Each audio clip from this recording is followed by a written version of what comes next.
Hello guys, welcome back to my channel and enjoy this fanfic part 1. Now let's start the fanfic.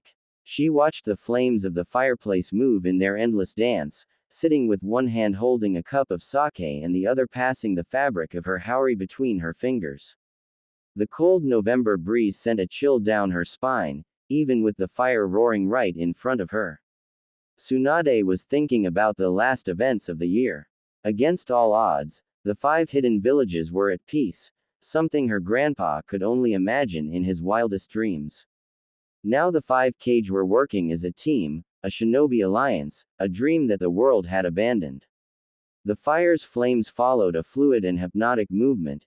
It was endless and unstoppable, just like the will of the village that she'd led until recently. Taking the last sips of the bitter elixir, Tsunade remembered her life. Everyone saw the Senju last name as an honor, but the story was different for Tsunade. From the moment of her birth, everyone expected something from her, from her grandfather's wood element to her grandmother's chakra chains. That was only the beginning of people's expectations of her.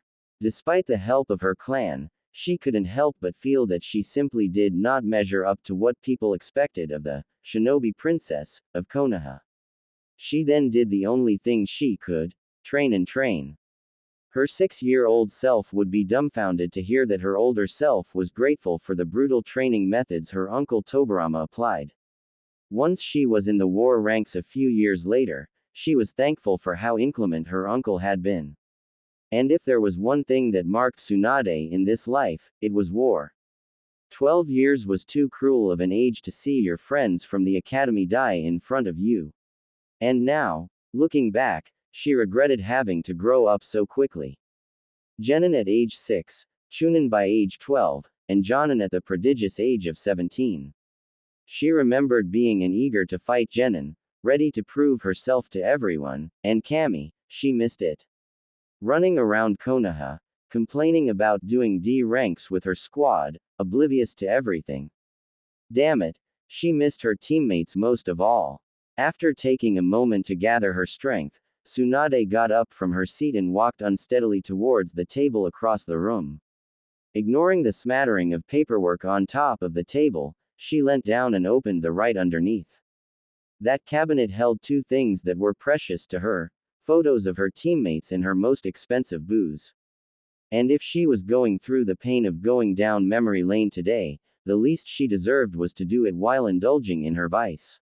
She gathered the photographs in one hand and the bottle of sake in the other before slamming the cabinet shut with a leg. The room wobbled around her as she slowly returned to the chair by the fireplace.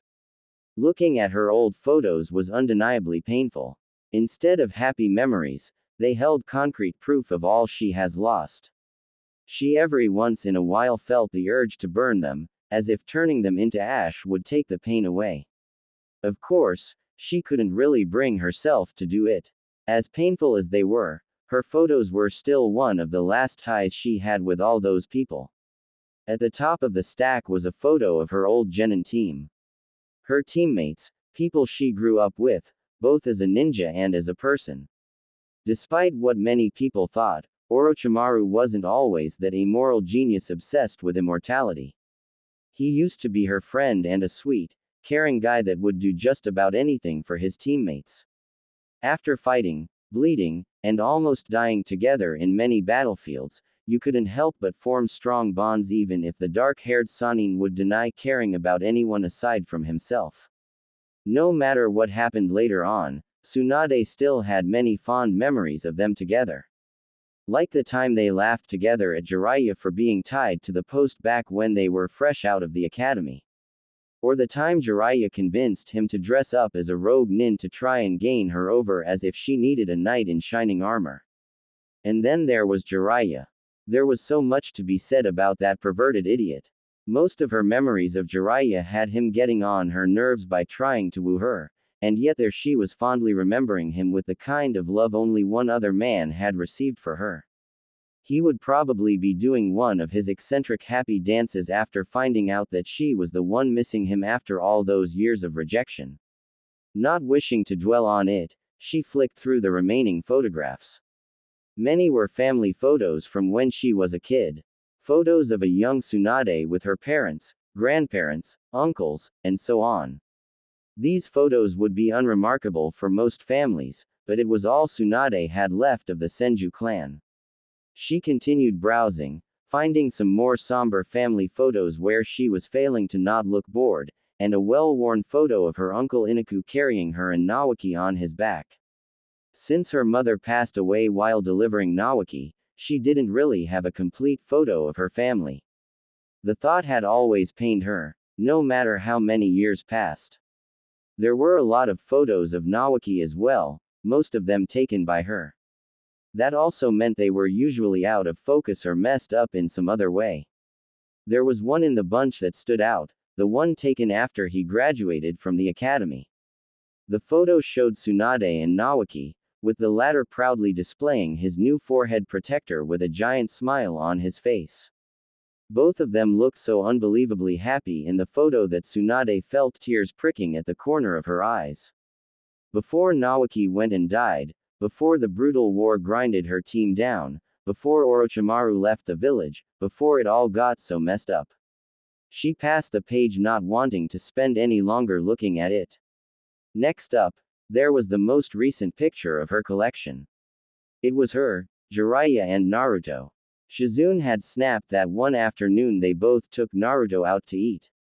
The brat was staring at the camera with his trademark grin, looking no older than 13. Tsunade and Jiraiya were sitting on either side, not matching Naruto's enthusiasm but smiling nonetheless. The picture was taken in one of the rare moments where they didn't drive her nuts. One could have mistaken them as family in that photograph. After pushing people away for so long, she finally found a reason to care again. And at that moment, it all felt worth it. But life had a funny way of working out. Jiraiya was taken from them far too soon and the whole thing just collapsed. Of all the regrets in her life, and there were a lot, that was one of her biggest. She tried so hard to protect him from the curse of her love, and yet here she was mourning once again. How she wished she'd told him that his feelings were reciprocated. He would have been so proud of seeing Naruto accomplishing all he did. Tears pickled her eyes at the thought. No use to dwell on it, she was over it already, it was just the sake making her nostalgic. She repeated to herself, that comforting lie. Happy birthday, you perverted baka. She muttered, raising the bottle high in the air before drinking it all to the last. Liquor was bitter as it went down her throat, but she savored the feeling, letting it mask the tears falling from her eyes. I miss you, she whispered as tears overflowed her visage. All the photographs slipped from her hand and fell on the floor. A few seconds passed before Tsunade leaned down to scoop them up. It was enough mourning for a day. She needed sleep, and hopefully, the amount of sake in her system was enough to stop that trip into her unconscious from becoming memorable. She really wasn't in the mood for nightmares today. In the fireplace, the dwindling flames were chewing on the last few bits of wood and the warmth was long gone. Without bothering to extinguish it, Tsunade got up and stumbled towards her room. Once inside the covers of her bed, she let herself be welcomed to a dreamless sleep. Tsunade loved sake. That fact wasn't a secret to anybody. Her love for the alcoholic beverage was just as well known as her Sanin reputation or her lousy luck. And today, of all days, she thanked whatever superior beings existed for that holy liquid. She slept like a rock throughout the night. She had such a lovely warm comfy rest under her covers, made even better by the dreamless sleep. If it wasn't for someone banging on her door, she could have stayed like this all day. Reluctantly opening her eyes, voice thick with sleep, she muttered, Shizune, 5 more minutes, I'm not Hokage anymore. The banging stopped and almost in cue she curled deeper into her bed trying to find a comfortable position once again. Tossing the blanket off, the warmth inside her covers becoming too much. Her rest couldn't have lasted more than 5 minutes before the knocking sound appeared once again, this time though it was accompanied by a scream. Sun-chan, it's 9 already, time to wake up. She had to be dreaming. She had to be dreaming because there was no chance someone was using that nickname and even less that they were saying it in that voice. The same voice that woke her up every day for more than a decade. What in the hell did the sake do? Tsunade knew never to mix cheap sake with an expensive one, but this had to be a bad joke. A distasteful joke played by her unconscious because there was no way that the person she thought was behind the door could be there. Tsunade was in utter shock. Did she die in her sleep? She had to be dead. There's no other possible explanation for being face to face with her grandma, a woman who's been dead for over 3 decades. Damn, Sun-chan, I know you've been drinking a lot lately, but at least change into your pajamas before sleeping. Quote, whoever knew Uzumaki Mito would have described her as a kind soul, reserved, and polite to no end. Being the Shadaime's wife, Mito learned better than anyone the art of deceit. In the commodity house, though, Mito Uzumaki was an Uzumaki through and through. No one who had shared a day of their life talking with Uzumaki Mito would describe her as a loud woman with a strong personality and a kind of raunchy humor. Then again, those people weren't the grandkid that lived with her since age 6. If people thought Tsunade had a strong personality, they'd be blown away by Mito. She was brought back from her thoughts by the sound of someone snapping their fingers in her face. What are you staring at, kid? Did the sake burn your neurons already? Tsunade had never slammed a door in someone's face so fast. Breath in. Mito couldn't be there. Mito couldn't be alive. Breath out. Senju Tsunade, you have up to the count of 3 to open that damn door. Mito's voice reverberating through the room reminded her of what she currently wanted to forget. Stop listening and start paying attention. Decades of shinobi training snapped into place in an instant, and she scanned the room. She'd found herself in an almost perfect replica of her childhood room. A massive wardrobe dominated one side of the room, leaving very little room for much else. On the other side, though, were posters, drawings, and photographs covering the entire wall. A well-built dresser occupied the space there, its surface almost overflowing with books, loose paper, and other materials. Beneath Tsunade's feet was a cozy olive green rug that covered the floor from corner to corner. Directly in front of her was a sturdy door peppered with tiny marks and some noticeable gashes carved into the wood. Behind her, a massive window bathed the room in the warm, golden glow of morning time. The large bed sat right under the window, the blankets in disarray. It had been used recently. Okay, an exact replica of the room from her childhood. One small item drew her attention in particular. A package that sat on the top of the dresser, clumsily wrapped in gaudy-looking paper. She would have kept studying it if the door hadn't been violently thrown off its hinges. Tsunade stood, frozen like a child caught with their hand in the cookie jar, as an incensed Mito Uzumaki barged into the room. Little Su-chan sneaking out for a drink is one thing, but slamming the door. In my face. Tsunade is an experienced shinobi. Scratch that, a legendary shinobi with 3 wars under her belt and a title of the Hokage with a reproachable composure in spades. Mito Uzumaki, however, was scary. Even now, when she wasn't sure if she was even awake, Tsunade felt an instinctual, familiar fear creep up inside her.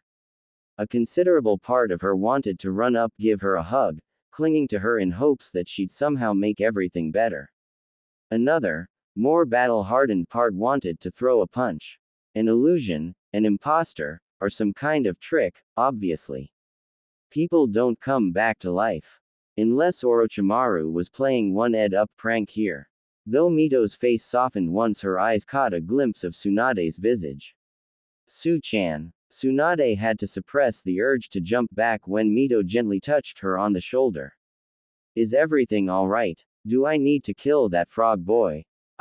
Words were caught in her throat, and she was just able to let a cry out as the urge to hug her grandma close took over. Before she knew it, Tsunade had lurched forward and thrown her arms around the other woman. Whatever Mito was about to say was lost as she looked at her granddaughter clinging to her like a lifeline. Mito Ba-chan, she said as her eyes began to water, and she felt the floodgates open. Here, sweetie, I am here for you. Mito shushed as Tsunade buried her face deeper into her grandmother's shoulder, the scent of roses overtaking her as she did so. Familiar, comforting pats on her back slowly lulled her into a trance. If this was genjutsu, then it was a pretty damn good one. Hell, not even the infinite Tsukuyomi felt this real. Let's get some food in you, Mito said after what felt like a lifetime.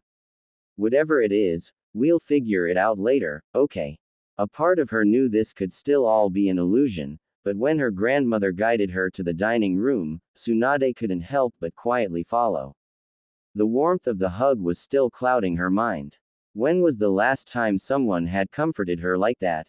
It had been a while since the last time she'd let herself lower the walls that were so fiercely built. In a dreamlike state, Tsunade followed Mito along into the dining room.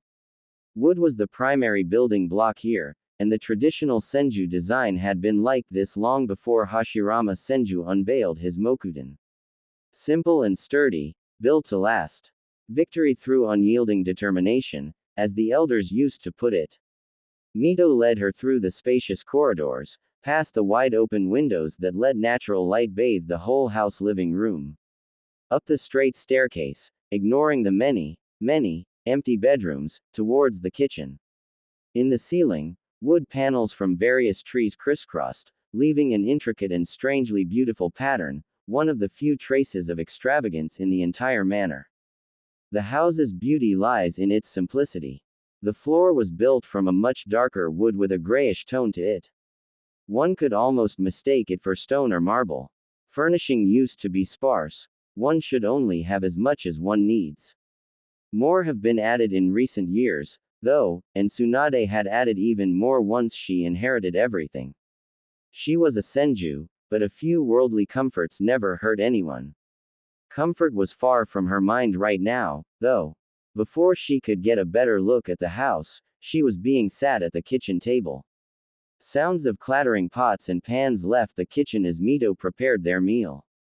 Meanwhile, Tsunade's mind was still too clouded by shock, happiness, disbelief, grief, and a severe tinge of nostalgia to even think clearly.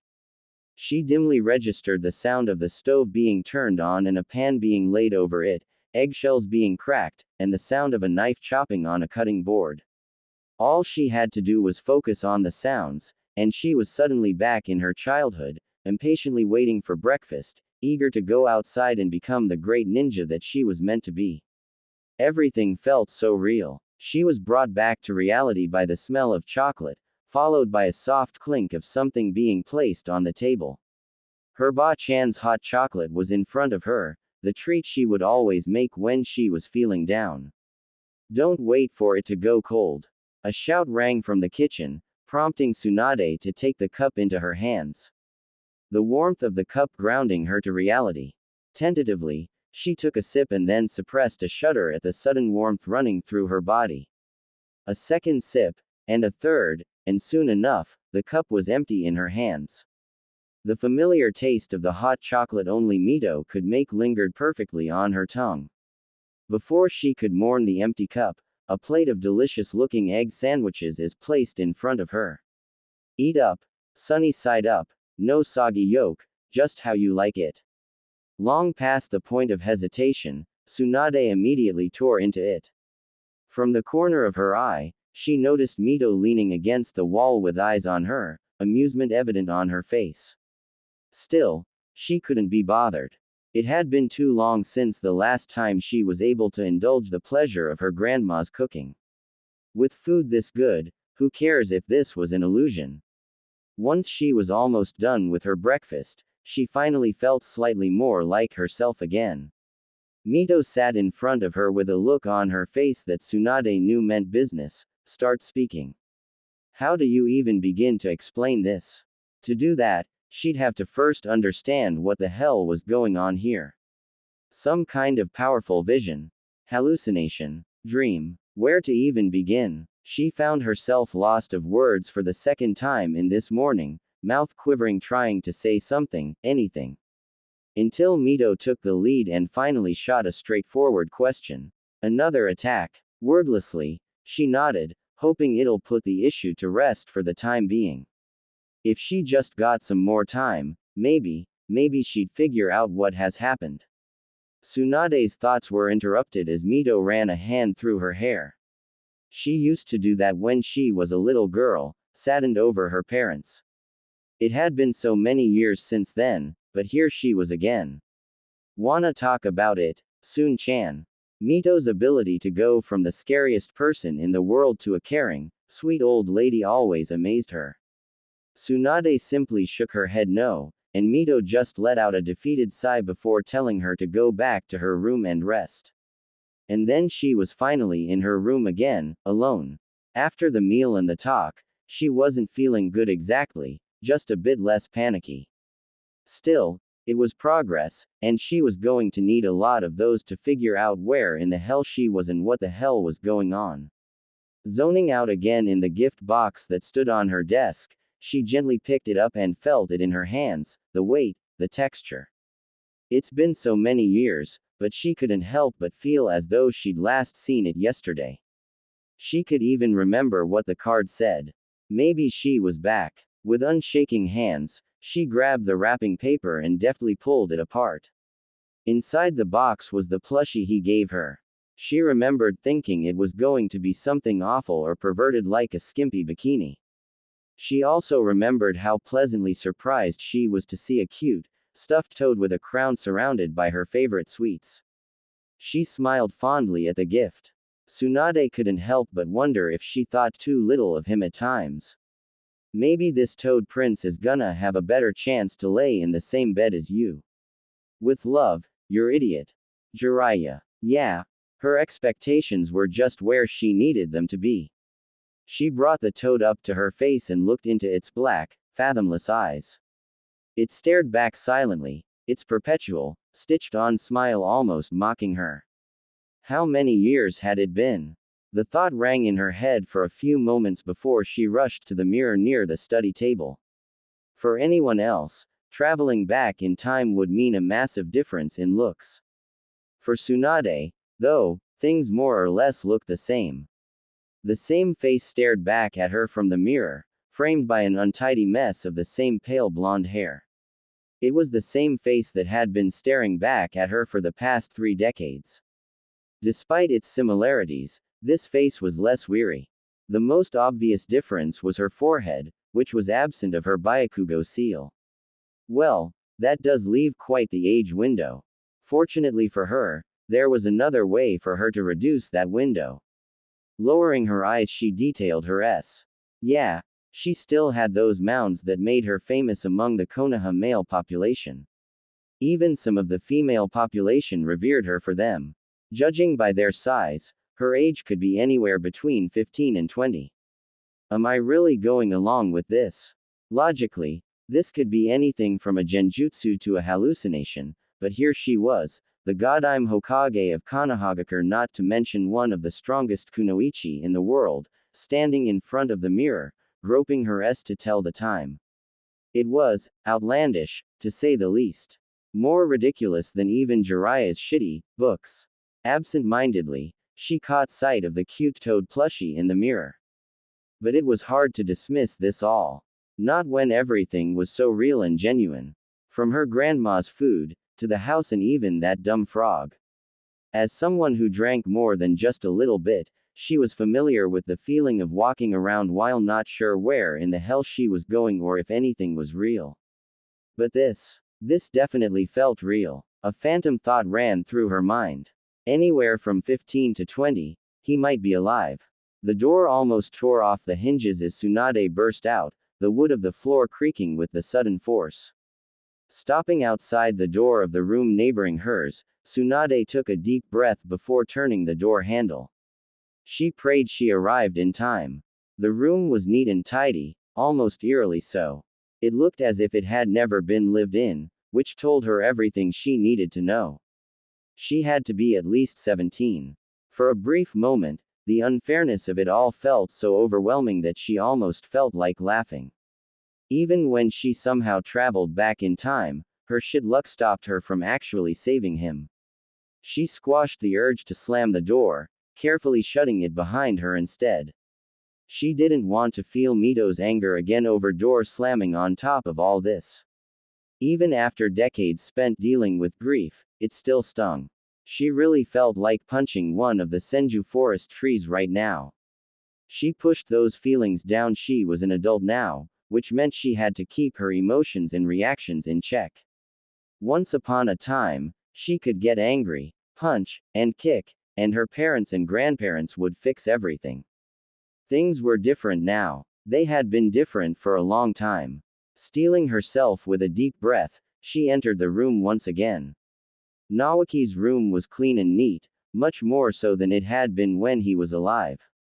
His clothes weren't strewn about, the bed was made, and the books were neatly stacked on the shelf. The action figures, as he so furiously called his dolls, were all placed on top of the desk, the same one that never seemed to be organized. The image of Naoki jumping on his bed at age 8 was etched into her. Kid had energy for ages. Slowly, she walked over to his desk and crouched down, inspecting those so-called action figures. Tiny ninjas stood on the desk, striking various action poses. She especially remembered the time they gave him the Hashirama figure. That toy wouldn't leave Naoki's hands for at least a year after that. He was so excited about becoming a ninja as strong and respected as their grandfather. She turned away from the row of tiny ninjas and knelt in front of the bed. With her superhuman strength, she easily lifted the bed up with one hand and examined one of the bed's wooden panels that looked a lot like one of the many ninja tricks she had learned in her early teens. Their grandmother was quite strict about food in the bedroom, as well as some other things. So, she and Naoki had to resort to some cunning measures to protect some of the precious belongings. Precious belongings usually meaning chocolate, toys, Uncle Tobarama's scrolls, or a pair of magazines slid from between the wooden panels and fell on her lap. The covers displaying women in different states of undress. It wasn't hard to guess who could be behind that one. There was no lack of perverts in Konoha, but only one would be this brazen. A tick mark appeared on her forehead. Jiraiya. Her thoughts of bloody revenge were interrupted when something else slid down and landed on the ground. A hat, but not just any hat. A red cage hat with the fire kanji prominently drawn in the front.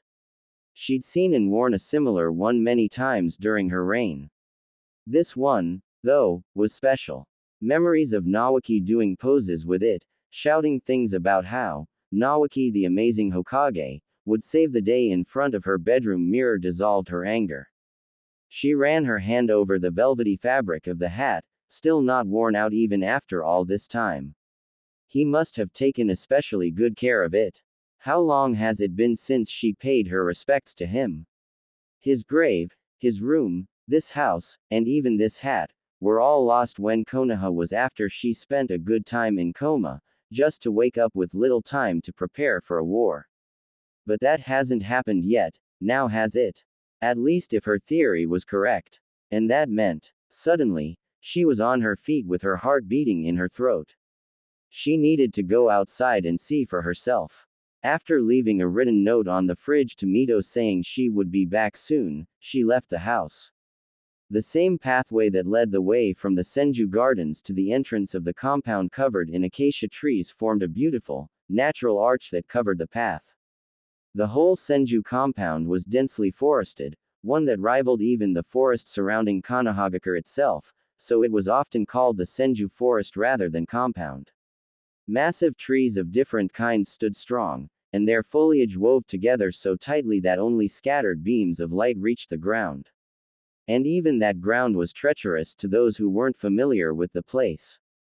Giving way to ponds, marshes, and even a few cenotes, people had to be careful while walking in the dark. Of course, the farther one ventured from the lights of the mansions and houses, the more dangerous the forest became, and the louder the calls of many species of insects and birds that inhabited it grew. Some of the trees around the mansion had lanterns fixed into their lower branches, unthinkable in the old war times, when security was paramount. Once the village was formed, the attitudes changed, which meant people no longer felt the need to shroud their houses in darkness. Tsunade walked across the compound with a slow practiced ease. The trees became smaller, and the foliage thinned until something could be seen ahead in the distance. She could immediately make out the pale gate of the Senju compound, standing in stark contrast to the darkness of the forest. The massive beams stood on each side, connected by an intricate roof, built from a much darker wood with reddish highlights. Flags with the Senju crest adorned the entrance, flying against the gentle wind. They made it clear which clan these lands belonged to. A symbol of a Vajra against a white field adorned the banners. The clan with 1,000 skills. The cacophony of birds, insects, and who knows what else quieted as Tsunade reached the gate at the end of the hilled pathway. One final ring of tall oak trees near the gate was the last thing separating the tranquility of the compound from Konoha's busy streets. The view greeting her was something she never thought to ever see again. It was Konoha the same way she remembered from her early childhood and teenagehood. Between the attack of the Nine Tails and Pain's destruction, Konoha had changed a considerable amount. Or, at least, the distribution changed. The streets were planned more carefully rather than the ones that were made on the go as the village population grew and grew with time. She knew a lot about that since she had to spend a long time looking at those maps before giving the approval for construction, ing paperwork. She was essentially on autopilot as she found herself marveling at the view of a Konoha that only lived on her memories. Well, at least it used to. The old Konoha was a mess in the best way possible. Houses were laid out haphazardly, often stacked on top of each other. Entire neighborhoods were built in layers. Massive trees poked out between the houses, all of them built around the vegetation. This was the Konoha of her childhood. And even with all the chaos she could only smile. Those were the streets she knew like the back of her hand. Over the years, it would slowly boom into a proper metropolis, helped by Konoha's beneficial position at the end of the Second Great Ninja War. Despite all that growth, the village definitely lost something along the way. The sense of wonder and hope that came with the dawning of a new era, the excitement of a new way of living, almost blissfully ignorant of what lay before. Back when it felt like this was the first step for a generation of children that could grow up like the kids they were supposed to be, not trained soldiers to be thrown into the front line. There was a constant feeling that peace, true peace, was achievable someday. Civilians felt genuinely safe in their village. The first war had come and gone, but one war wasn't enough to break the spirit of Konoha. People still wholeheartedly believed in the will of fire, and those leeches masquerading as politicians hadn't managed to bastardize it to serve their own needs. Clans weren't at each other's throats, trying to solidify their political standings. And of course, the Akatsuki hadn't begun to work against the villages. Were those kids even alive yet? She shook herself out of her reminiscing when she saw a familiar mop of white spiky hair. Between his tall frame, rather striking hair color, and everything else, he always did stick out from the crowd.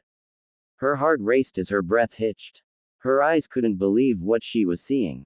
For such a long time, her mind had been stuck on that day.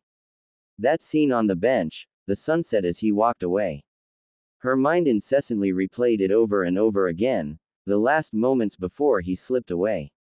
She had known. Deep down, she had known, but she still let herself believe like a stupid child that he'd keep his promises. And there he was, back again like he promised he'd be. She was so damn mad at him, and yet all she wanted to do was cry for the umpteenth time today, hug him and tell him he was an idiot. To hold him in her hands, feel him breathe, convince herself that he was real and alive, and to never let him go ever again. She had to convince herself to keep living for the sake of the village back then. But right now, everything was so hazy and confusing, and she was probably in the past. She almost felt like a child, the only thing on her mind being the desire to tell that moron that she loved him more than anything. During her frantic inner monologue, Jiraiya must have spotted her too, since he was getting closer with his characteristic mile-wide smile adorning his face. Her body moved on its own as she ran to be closer to him. Before she knew it, they collided, and suddenly, his warmth was all around her as he held her close, and she could happily drown in it.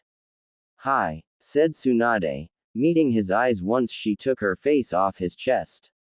"I'm gonna have to start doing more dangerous missions if you're gonna greet me like that afterwards, Harem." His pupils were blown wide and a blush covered his face, and the smile he held before was replaced by a smaller, more genuine one.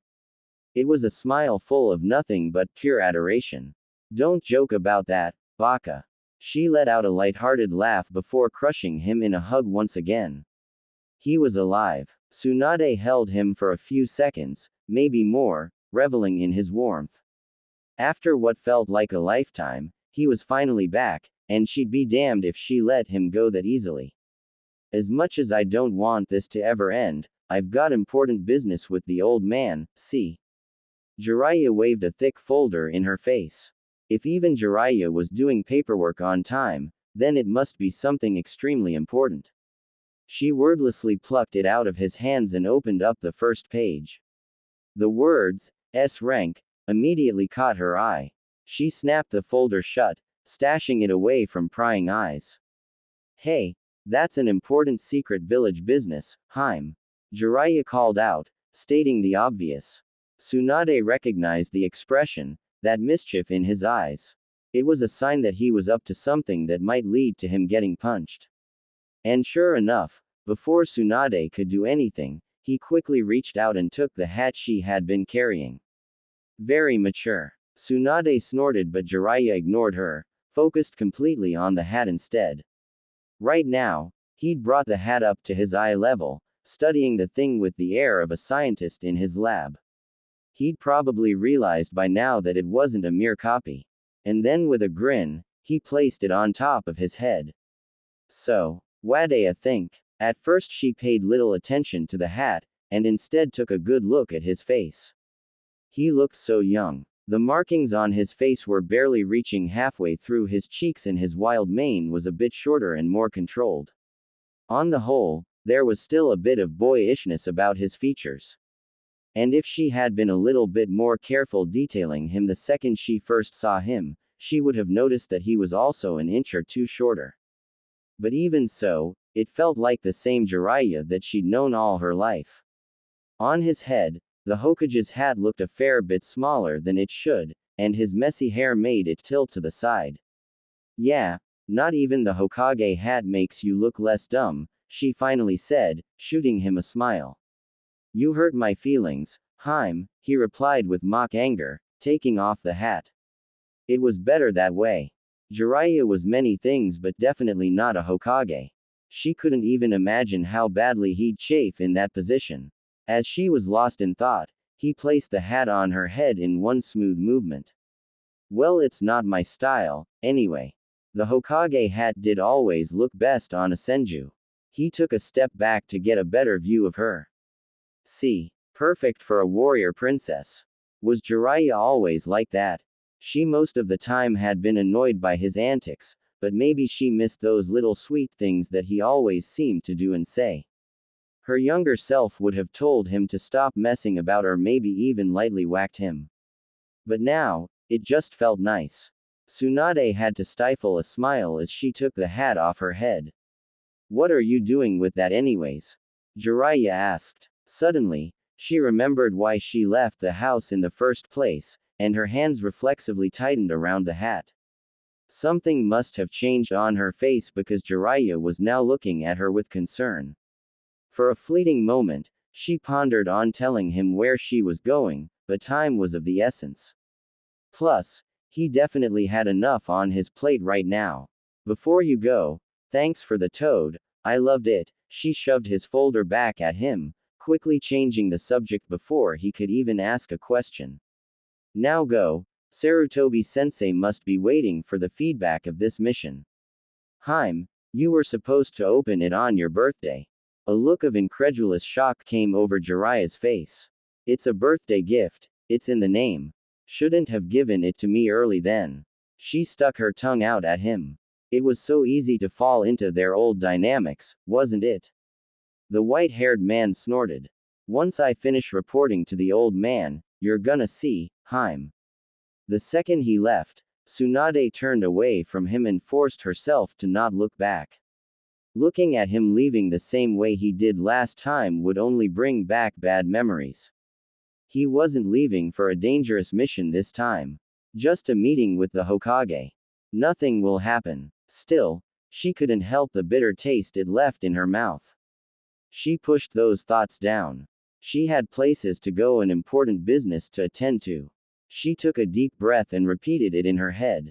Nothing will happen. Tsunade started walking, but her first 2 steps wobbled, a part of her mind still overwhelmed by the newfound emotion. She steadied herself with the 3rd and 4th steps, and by the 5th, she felt just a bit more grounded.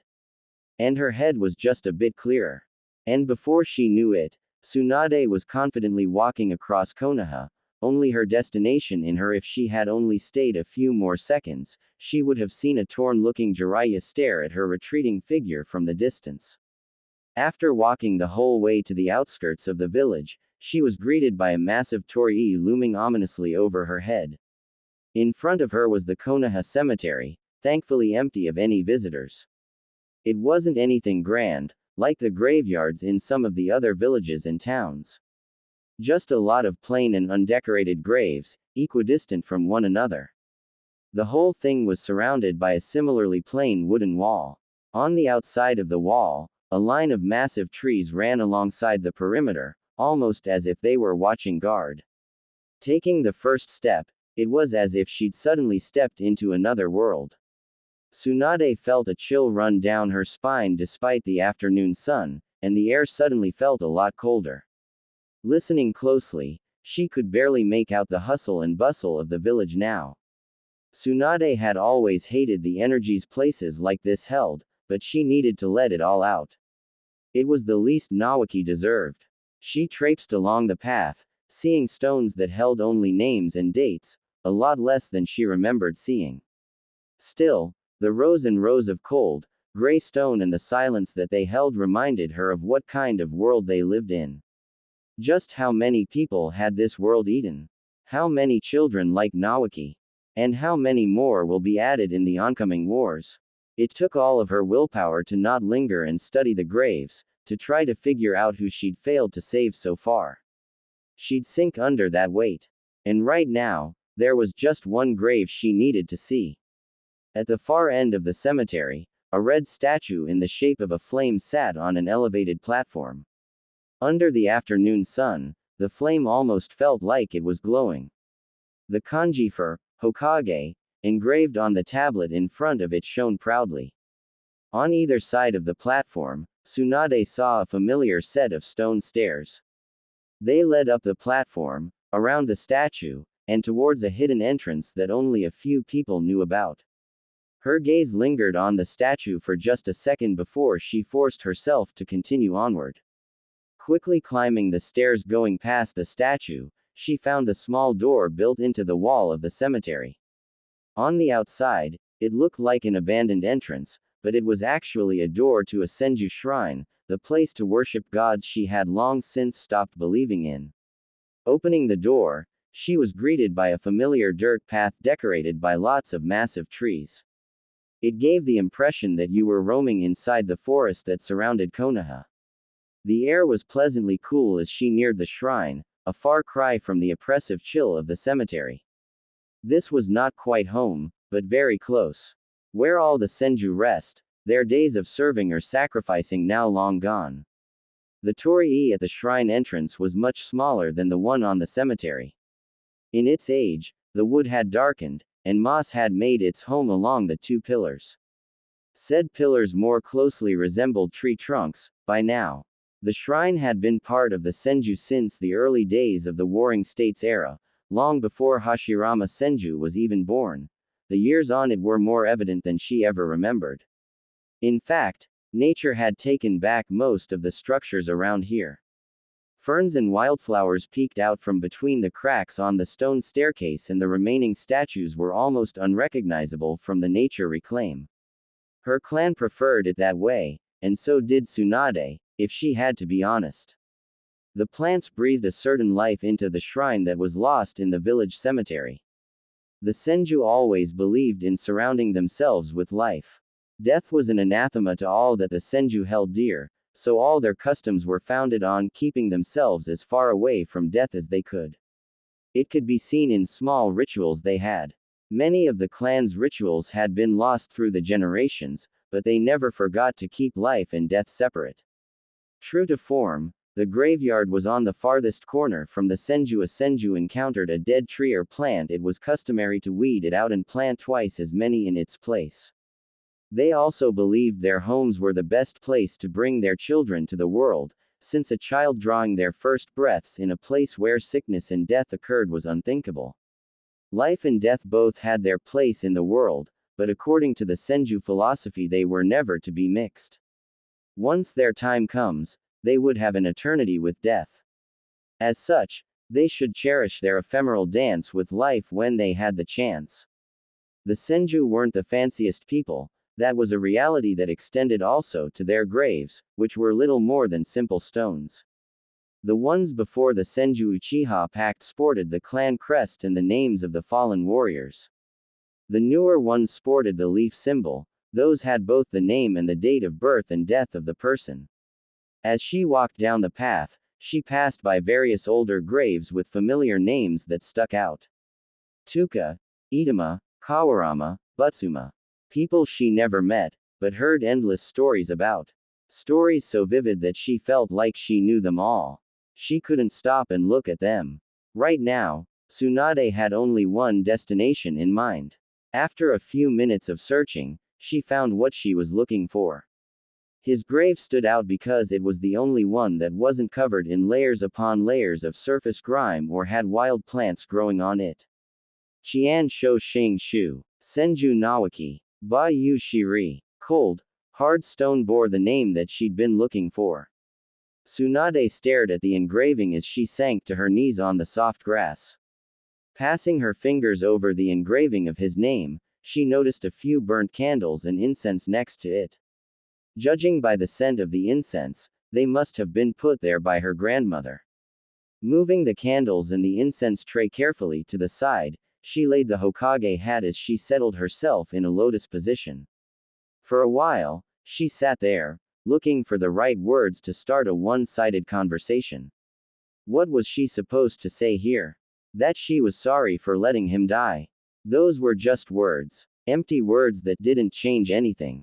So she settled for the same way she always greeted him. Hey, squirt. She patted the hat to her side. I don't even know what I'm doing, but I thought you'd like this here with you. She let out a heavy breath. Well, that was one sentence out. Hopefully it would be easier from here. And you shouldn't keep a gift like this with all those magazines, you know. It was a pain to get this hat for you. Did I ever tell you how I got it? She asked, as if he would answer. I stole it from Sarutobi-sensei. Jiraiya helped me out. She let out a laugh as the memory played in her mind. You wanted to be a Hokage so much, I just thought you deserved a real cage hat. Sensei. Jiraiya yelled after kicking open the door to the Hokage's office. Hiruzen Sarutobi looked up from his mound of paperwork as his excited student sauntered into the room. Jiraiya, the Hokage acknowledged, please tell me this is important and you're not just wasting my time. Both of them knew that underneath the stern demeanor, Sarutobi was looking for an excuse to not have to work. Oh, trust me, it's super important. Jiraiya made a show of checking all parts of the room, as if to make sure they were alone. It's about my new report. Your new report? No, I meant my. Jiraiya paused to give him an exaggerated wink before lowering his voice, new report. Your new report? Yes, my new report, Jiraiya confirmed, nodding sagely. A not so insignificant distance away, Tsunade cursed her fate at having to hear those two in her team. Well, in that case, it's a matter of utmost urgency. Was he seriously saying that over reading a smutty rom-com novel? Placing the hat on the desk, he quickly strode towards the door. Behind him, Jiraiya followed, stifling his giggles as he closed the door. Seconds later, Tsunade shot through the window, left open by Jiraiya, and landed expertly on the floor. The Anbu guards had followed the Hokage, and the remaining guards outside were being kept busy with some bureaucratic nonsense cooked up by Orochimaru. That left a moment of opportunity, one that Tsunade seized without a second thought. Tsunade quickly swiped the hat from the desk, making sure to leave anything else untouched. She then escaped with her bounty, shooting through the window the same way she came in. Later on, she stood in the entrance of the Ninja Academy waiting for Naoki to come out. Today was the day he was officially going to be made a genin. Well, he still needed to pass his practical test, but he didn't need to know that part. Her wait was over when an overly excited Naoki came out of the building shouting, with happy tears he would argue weren't there in his eyes. The forehead protector clutched in his hands said all she needed to know. "Nei-chan, I made it. I made it. I am a real ninja now. See, I told you you were gonna pass. You weren't one of the best only because of your cute face. I'm not cute, I'm amazing. You're cute and amazing. Now hurry up. Grandma made lunch. All your favorites, Mr. Real Ninja." Tsunade ruffled his hair, and you know how she gets when we're late for lunch. A shiver ran down both Tsunade and Naoki's spine just thinking of their grandma's legendary fury. After arriving home, they saw that Mito had prepared enough food for an army. Naoki's eyes instinctively drifted to the sweets, especially those little red guava and coconut balls that Mito only made for special occasions. He eagerly reached out towards the sweets, before a glare from Mito stopped him on the spot.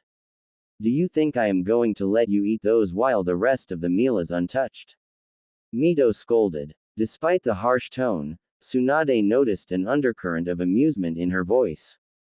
After all, Mito was in a good mood, signaling the dishes that laid across the table. Fried plantain, beet and potato salad, generous servings of rice, dango, and some fish stew as well.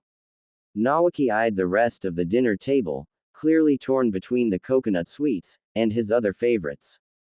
Suddenly, Mito decided to make the decision for him and pulled out a bowl from behind her back. Naoki's face instantly brightened again upon seeing the bowl containing his all-time favorite, tempura shrimps with noodles. "Thanks, Grandma, you're the best," he said before stuffing his mouth as if he had never eaten before. "Where are your manners, young man?" Mito reminded, her tone a fair bit less harsh than it usually was. "You are now a fully grown genin."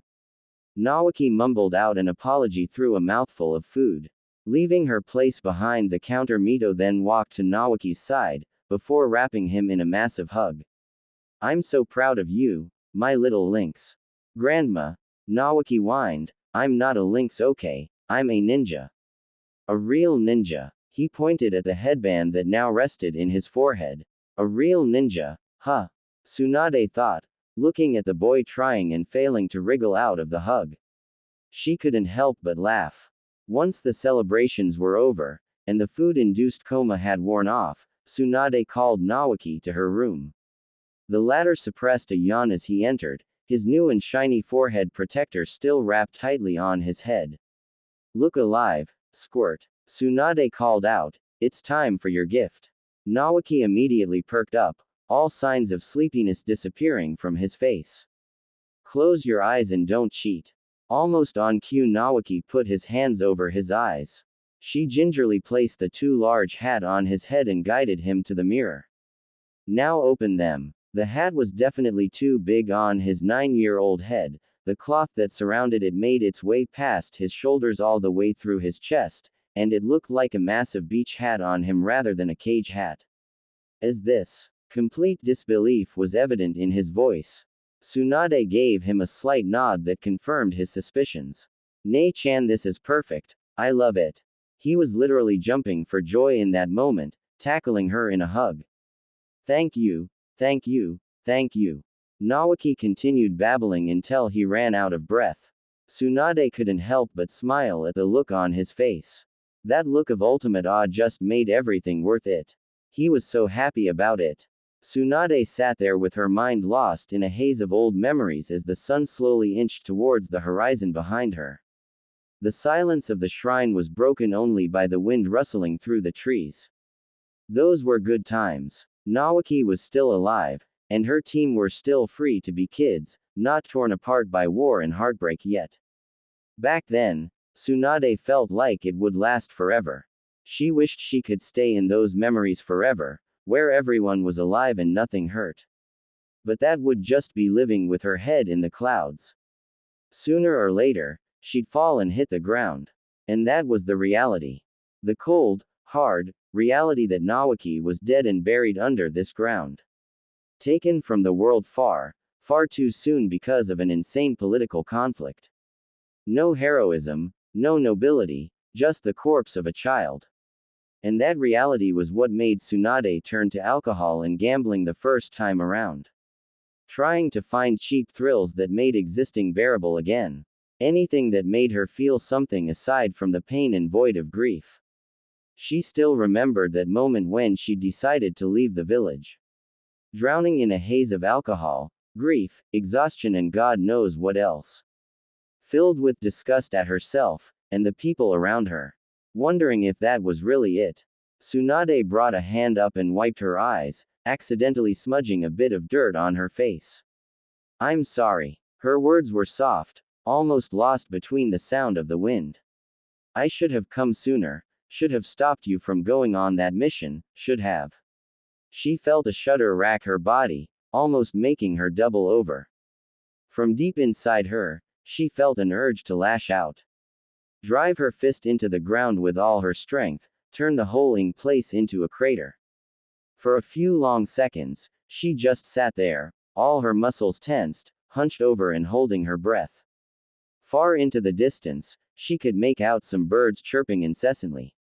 She was still here, still in the graveyard. Slowly, she released her breath and one by one, loosened her muscles. I should have done a lot of things, she continued, feeling less emotional but a lot more tired now, but I didn't. And now I'm somehow back but I'm still too late. There's no changing it, but. Tsunade thought of a boy that looked and acted so much like Nawaki. But there's still the future. Still so much to come, you wouldn't even believe me if I told you. Tsunade let out something that sounded similar to a chuckle. And I still have time now. Time to save others, to stop disasters. I couldn't give you a better life and I'm sorry. All I can do is try to keep your dream alive. To make this village as great as you'd have made it. Sure, she was still cold, tired, afraid, and sad, but at the same time, there was something else. Something Tsunade hadn't felt since the day she went against Madara, nothing to lose and everything to win. At that moment, she felt that same drive. And even then there was another thing. What she felt was a fire running through her body. I'm changing this rotten world for you, kid. I'll make sure no other child has to suffer the same fate as you. Slowly, Tsunade got up from her position on the ground. Giving one last look to the grave, she spoke, one day, long into the future, I'll return to you and you'll be proud of me. And that's a promise. If you ask Jiraiya what hell felt like, at this moment, he would tell you it felt like sitting in an uncomfortable chair and explaining the last 3 months of your life to his sensei. Writing a report over an S-ranked mission was enough of a chore.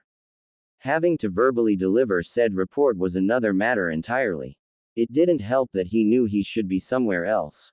Normally, successful mission reports were short, sweet and to the point. However, Jiraiya's recent mission to Suna was only a success on technicality. So there he sat, going over the specifics of his so-called reconnaissance mission to the land of wind. Behind his desk, Sarutobi laid down the written report, a loud breath leaving his mouth as he finished reading it. So you're telling me he's dead? Jiraiya sharply interrupted his teacher. And before you ask, he added, I am completely sure. Even examined that bastard's corpse. He shuddered at the less than pleasant memory. Sarutobi said nothing for a few long seconds before taking a long drag from his pipe.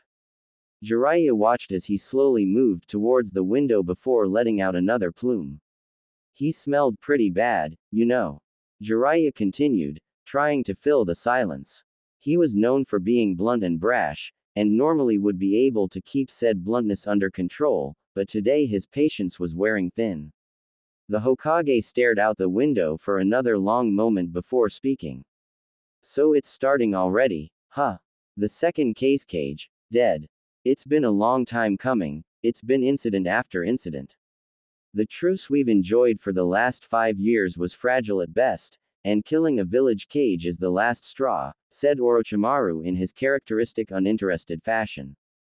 Well, I didn't do it, if that's what you're wondering. Jiraiya made a show of shrugging. From the corner of the room, he heard Orochimaru snort in amusement.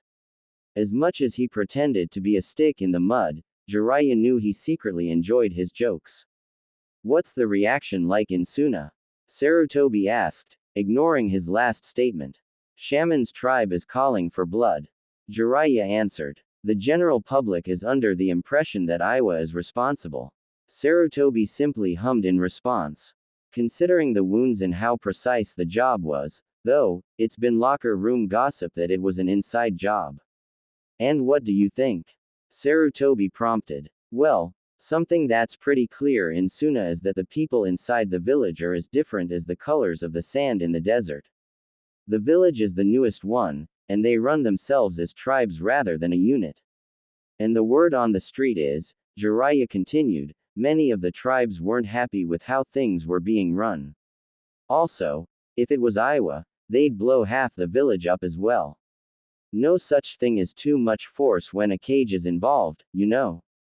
Added Jiraiya, trying to lighten the mood. But would any of the tribes dare go against a cage? Orochimaru interjected, still slouching in the corner. This was a question that Jiraiya had asked himself many times during his mission in Suna. Fortunately, he had found the answer as well. Most of them wouldn't outwardly say anything, but there's one, though. They were always nemesis with Shaman's tribe, even before Suna was founded. And if they saw a chance to blame Iwa, they'd take it, Sarutobi replied. I know of that tribe. Strong, skilled, and above all, foolhardy. Even then, Jiraiya responded, staging something like that in the middle of a tense piece is a stupid move. They're launching their whole village into the front lines again. They really don't care about it, they don't see themselves as a village. Sarutobi answered dejectedly. As long as their own kind survives, they see it as justified purging. The worst part was that none of the people in the room were surprised at the turn of events. As cynical as it was, they were all expecting things to devolve into this at one point. If they've already decided to blame Iwa, then it might be too late now. Suna is far too stubborn. Sarutobi continued, any idea who will be taking up the mantle now? Well, they've got some powerful ninja over there, Jiraiya answered, but the problem is that they're mostly pretty young, so they don't have the respect of the people or the council. That doesn't leave a lot of options. So someone who's strong and experienced with war, huh? The Hokage muttered, one face comes to mind right now. Chio of the honored siblings, Jiraiya posed. That old hag with her toys. Orochimaru scoffed. Does that really fit the stature of a cage? Well, she's still alive and highly respected. Crossed paths with her once in the village, and people regardless of their tribe seemed to hold her in high esteem. That sounds like her, Sarutobi added before turning to face Orochimaru. And don't dismiss her puppets as mere toys. I taught you better than this. I know from experience that she's very dangerous, far more than she lets on. Orochimaru said nothing, criticism just sliding off him like it usually seemed to. But they all knew that he got the message now, don't underestimate her. Many had learned that lesson the hard way. Besides, anyone who's given Hanzo of the Salamander a good fight is more than worthy of the hat, the Hokage added. Of course, Orochimaru replied, not seeming impressed in the slightest. And if that's the end of the report, I'll take my leave. Jiraiya watched as his friend quietly exited the room without waiting for a reply. A part of him wanted to speak out, ask him to meet up for training or food later, but not tonight. He had other things to do. I know I brought some bad news, but he's even sulkier than usual. Jiraiya muttered, turning to the Hokage. What's up with that? If you can't see it, then it's not my job to tell you, Sarutobi dismissed. I'm not your teacher anymore, and you're adults. Go and ask him if you want to know. Like he'll tell me, Jiraiya thought. But still, he had to try, so he made a quick mental note. Anything else you need from me, sensei? Jiraiya asked. As much as he wanted to be thorough, he had something important to attend to. Sarutobi seemed frozen in time at the moment, pipe in hand and staring out the window at the monument. In that moment, Jiraiya could see his wrinkles, stress marks, gray hairs that were showing through, and baggy pouches under his eyes, far more clearly than he'd ever seen. Sarutobi wasn't a young man anymore, and even looked a bit older than his actual age would suggest. Hiruzen's years of service to Konoha were clearly weighing down on him and making him age quicker than other civilians and shinobi. But right now, he just looked far more spent than ever before. Jiraiya felt like he was intruding just by looking. Quickly enough, the moment passed, and Sarutobi turned towards him, looking like his usual self again. That'll be all. His voice sounded far off, almost resigned. Quickly leaving his spot on the chair, Jiraiya made his way to the window. Taking one swift jump, he was finally free. Right now, the thought of the Hokage, Orochimaru, Suna, or the upcoming war had all left his mind. His only thought was to reach Tsunade as soon as he possibly could. Jiraiya felt the wind roar around him as he ran across the rooftops, away from the Hokage's tower and towards the marketplace where they met earlier. He would never forget when the news of Naoki's death reached Tsunade's ears. He had never seen her so hysterical.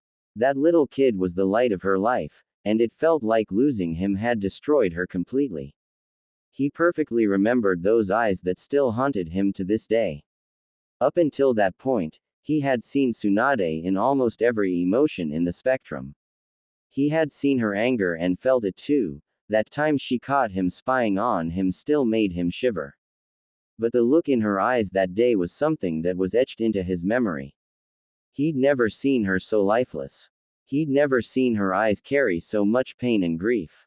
When they met earlier today, he could still see lingering vestiges of her grief. She was doing a better job of hiding it, but to him, it was clear as day. And that worried him beyond. Tsunade had never been the one to keep her emotions to herself. She felt what she felt without any shame and let the whole world know. And there was just something beautiful about it. For him, she always seemed to shine, brighter than anything else. She would smile the brightest, yell the loudest, mope the longest, and love the hardest. And that was what worried him. For someone like her, losing a brother would be hard. Jiraiya just didn't know how she'd handle it, and his mind couldn't help but conjure up the worst-case scenarios. He didn't want to remember how lifeless Tsunade had been for the past few months, but the images kept forming in his mind. Jiraiya suddenly slowed down as he approached the marketplace, before landing with deceptive quietness. There were still plenty of people around, but he couldn't pick out Tsunade from the crowd. A few heads turned towards him, surprised by his sudden appearance, but he ignored them. Instead, he gathered his concentration and stretched all of his senses, desperate to find any trace of her. What wouldn't he give to be a Hyuga or an Inuzuka at this moment? Konohagakure no Sato, 10 months ago. Her door closed, the blinds shut, no light entering the room. Tsunade hadn't gone to the funeral. Instead, she locked herself in her bedroom and cried her heart out. Just outside the door, Jiraiya listened in as he leaned against the wall. He tracked the rhythm of her breathing, far too quick for her to be asleep. He wanted to throw open the door and go inside and hug her, tell her to cry it out, that he was gonna be there, and that sometime in the future everything was gonna be alright. But here he was, frozen, too much of a coward to do anything. It was hell. Just sitting there, not being able to do anything to help and just waiting for something to happen and things to magically get better. He was just useless and all he could do was wait for her. Every so often, he heard a small whimper, and he felt his heart drop for a second before a sudden feeling of helplessness passed over him. He was Jiraiya, a ninja, a man of action, but the paper-thin wall between him and Tsunade felt almost impenetrable. Between her breathing, the hard wooden floor under him, and the myriad of sensations in his stomach, a sense of tiredness crept upon him. Laying his head on his arms for a second, closing his eyes. Before he knew it, the world, his aches, his worries all disappeared and he was whisked away. It wasn't until gentle hands softly ruffled his hair that he realized he'd fallen asleep right outside her room. Lifting his head up, he saw Mito with a cup of hot chocolate in between her hands. "Go home, Jira-chan," she pressed the warm cup in between his hands. Gripping the cup, he sat up properly and took a quick glance at the elder Uzumaki. She was still wearing the ceremonial black funeral robes, and her hair was loose instead of in her characteristic buns. A closer look at her face revealed puffy and bloodshot eyes. "Mito-sama, there's no need for this." He tried to hand the cup back. "Don't worry about me, Jiraiya. Don't try to fool me. I can feel you hurting, too," Mito responded, showing her real softer side. "And she's doing fine," Mito added before he had the chance to ask. "She's still resting. And now it's your turn." Jiraiya finally stood up, his whole body cracking after finally relieving the tension of so many hours in that uncomfortable position. "Look at the size of you," Mito commented with some fondness in her voice. "Remind me to buy more groceries whenever you're coming over for dinner." Jiraiya instinctively scratched his head in embarrassment. "I'm still a growing boy, you know." For a second, their typical greeting made him forget the current situation, and he found himself starting to grin at her. And then the second quickly passed, and so did the feeling. Noticing the quick change in his expression, Mito laid a reassuring hand on his shoulder. "Go and rest, kid. You're not doing anyone a favor by putting yourself through this. I know that, I just don't want to leave her alone. And she isn't, I'll be right here. Besides, you can't support her by hurting yourself. How do you think Suna will feel if you continue doing this?" He opened his mouth to retort before shutting it with an audible click once his brain managed to process the words. "How do you think Suna will feel?" With a defeated sigh, he slowly moved away from the wall of Tsunade's room. Mito's expression shifted a tiny bit as she watched him finally leave the position. Jiraiya stood there awkwardly for a second, before finally stepping up towards Mito. "Thanks, Ba-chan," he finally said and wrapped Mito in a one-armed hug, careful to avoid spilling the hot chocolate. She returned it with twice the strength. Jiraiya let out a sigh of frustration as Tsunade was nowhere to be found in the market area. As the evening slowly approached, more and more people filled the place, making the search even more difficult. If he had time, he could investigate, find traces of her, and track her down, but time was the one thing he didn't have at the moment. And that left only one way. It was risky, and Pa didn't think he was ready yet, but that risk was nothing right now. Biting his left thumb and smearing a bit of blood in his right palm, he wove through hand seals. "Boar, dog, bird, monkey, and ram. Calm down, frog boy. You can just ask for directions." Jiraiya jumped and turned around to see Mito Uzumaki standing right behind him. She was wearing plain white robes, but the way they caught the sunlight almost made it seem like she was glowing. This time, her hair was tied up neatly into two buns, and she had a stoic expression on her face. How did he not manage to sense her? "Don't look so surprised, I know a thing or two about sneaking around. I've done my fair share of it," she said in an all too pleased with herself tone. It never ceased to surprise him when he was reminded of the kind of woman Mito truly was. Her polite demeanor always fooled everyone, and he had learned the hard way that the Uzumaki woman had a temper and more than enough strength to back it up. "Mito Ba-chan, what are you doing out here?" "Helping my granddaughter out. Something we have in common, it seems," she responded, before shooting a pointed glance at the blood smeared on his fingers. "And don't even think about it. You're not ready for that, I can sense it. As much as I call you frog boy, I doubt you want to turn into one." Jiraiya swallowed a groan of frustration before putting his hands down, wiping the blood in his hands. I need to find her. Now calm down, you aren't thinking straight. I'm calm, said Jiraiya, lying through his teeth. The hell you are. Mito immediately shot his lie down. Remember, I can feel it. Jiraiya tried to take a calming breath, but his heart was thudding like drums. How the hell was he supposed to calm down? In this state, you are not going to help anyone. Mito paused. She's at the graveyard. You know the one. As annoying as that emotion sensor was, the ability was really useful sometimes. Go ahead, you're faster than me, she made a shooing motion with her hand. And the next time, just ask for help instead of rushing alone like an idiot, she punctuated with a slap to the back of his head. The pain that spider webbed from the back of his skull. Yup, Tsunade had definitely inherited her strength from her grandma. With that, he took a leap in the direction of the graveyard. Jumping over the roofs with practiced movements, every jump faster and with more strength than the one before. Konohagakure no Sato. 3 months ago. Jiraiya watched with fascination as Mito Uzumaki neatly poured tea out of the kettle and into his cup. He was completely full right now, of course, but she'd already decided to make him tea, and he wasn't going to tell her no. I think that's enough tea, Mito saw. The rest of his words died in his throat as Mito gave him a quick glare. I thought we were past formalities at this point, Jiraiya. But she's just too scary. Even with her express permission, the thought of informally addressing Mito Uzumaki was a scary one.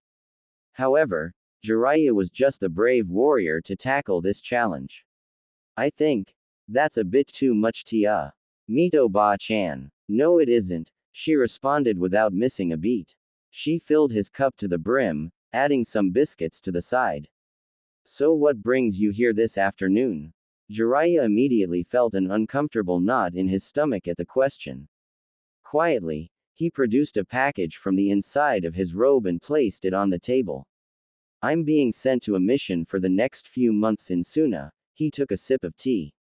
You know how the tensions are with them right now, so I just wanted to leave this thing here just in case. Mito took the package in her hands and inspected it without saying a word. It's a birthday present for Tsunade Harem, he hastily added. Mito didn't react to his addendum and continued closely examining the gift. After a few slow seconds, a small smile crossed her face. It better not be a bikini, Jiraiya. Oh, definitely not. Jiraiya almost jumped from his seat and hastily denied the accusation. Perhaps a bit too hastily. Not at all. I'd never do something like that, you have my word. Are you saying that you'd refuse to buy her a bikini if she asked? Mito questioned, shaking the package for emphasis. Or do you think she'd look ugly in one? Jiraiya's brain screeched to a halt as he wondered how to respond. Either way felt like a trap, and one wrong move here would leave him dead. His frantic thoughts were interrupted as Mito whacked him on the head with the package. Stop fretting, she ordered. Jiraiya responded with a nervous salute. Wait, what the hell am I doing? Mito just shook her head at his awkwardness. It was only when Mito laughed out loud that he realized he'd fallen victim to one of Mito's jokes. Well, she called them jokes. Jiraiya thought torture was a better descriptor there, but he wouldn't really voice that opinion. I guess being nervous is better than being morbid, she finally said after her laughter subsided. Seriously, kid, your face was everything. She flipped a switch, her tone now serious. Don't even fathom the thought of dying. If you do, you are leaving the door open for it to happen. I'm just trying to be realistic, Jiraiya protested. I mean, you just don't know how a mission can go. Believe me, I know better than anyone what you mean, but just thinking about the possibility strips you of the will of fighting to make it out alive. She put both of her hands on the table and leaned towards him, getting almost uncomfortably close. You don't win battles by thinking about being defeated, she added with no small amount of ferocity, and Jiraiya felt a shiver run down his spine as she continued. And you don't live a good life by constantly expecting to die. There were a few times when Jiraiya felt there was something just wrong with Mito Uzumaki. Well, not exactly wrong, but there was something scary about her in a way that didn't feel right. He'd fought scary people, been in battles, and seen a fair bit himself, but these small moments with Mito dwarfed it all. As if there was something frightening lurking just underneath her skin, ready to burst out at any moment. Jiraiya's thoughts were interrupted as something whacked him across the face once again. OWW. He stumbled backwards, falling off his chair. The hell was that for? If I were an assassin, you'd be dead, Mito replied matter-of-factly. Because you were spacing out in the kitchen instead of answering my questions. Or you could take a misstep in the forest outside, she continued, fall into a pit and get bitten by something venomous and die. Or a shopkeeper sells you poisoned food and the next morning, you shuffle off the mortal coil. Was that supposed to make me feel better? Jiraiya asked, rubbing his cheek. You could die at any moment, even right now, even this very evening. And you sulking about it won't change anything. So don't mourn your death when you are still living. I get it. So you're saying that I should stop worrying too much about dying and go ahead and buy that bikini for her. Of course, some ways of dying are more painful than others, Mito reminded him, cutting his celebrations short. Her face softened. Just make sure to come back alive. Her usual demeanor returned. Also, you shouldn't be giving this gift to me anyways. She is in her room, and soon Chan is going to be even more pissed at you if you leave without saying goodbye. You're right, Ba Chan. Jiraiya leapt to his feet and gave her a mock salute. I'll be off then. After Mito's unorthodox pep talk, he now actually felt ready to face Tsunade and blow her away with his amazing gift. With newfound confidence in his step, he stepped on the wooden plank of the staircase. Instead of feeling the familiar thump of his feet against the wood, there was nothing. He had been running so fast he didn't realize the fact that he had run out of roofs to land on until he jumped and landed harshly on the ground. Talk about great ways to stop spacing out, he thought as he dusted himself off before setting off again. As he rushed towards the graveyard, heart thudding so loud he couldn't hear anything else, his mind wandered back to that moment. Kanahagakure no Sato, 3 months ago. There he stood, that door. Lately, it has been feeling more like an iron wall rather than a door. He took a deep breath to collect himself. The confidence he felt at the bottom of the stairs was rapidly waning, so he had to do it before it could empty. Right now, knocking lightly 3 times, and there he stood waiting for it to open. He'd had his fair share of action in his life, yet there he was, on the verge of a nervous breakdown because of a damn door. He consciously regulated his breathing to keep his heart from pounding its way out of his chest. But underneath the nervousness, fear, and worry, there was still something else. An eagerness to see his friend, and hope. Just that hope that maybe this time, Tsunade would be closer to her old self. And because of that, he couldn't allow his fear to overtake him. He just couldn't. Just as he brought his hand up to knock again, the door creaked open, revealing a rather disheveled-looking Tsunade. She looked so tired, with bags under her eyes, and a messy head of hair as if she'd been sleeping. Hey, Harem. The noncommittal grunt wasn't what he wanted to hear in response, but he'd been expecting it. Truth be told, a large chunk of his bravado petered out after seeing that. Mito's words echoed through his mind. Stop fretting.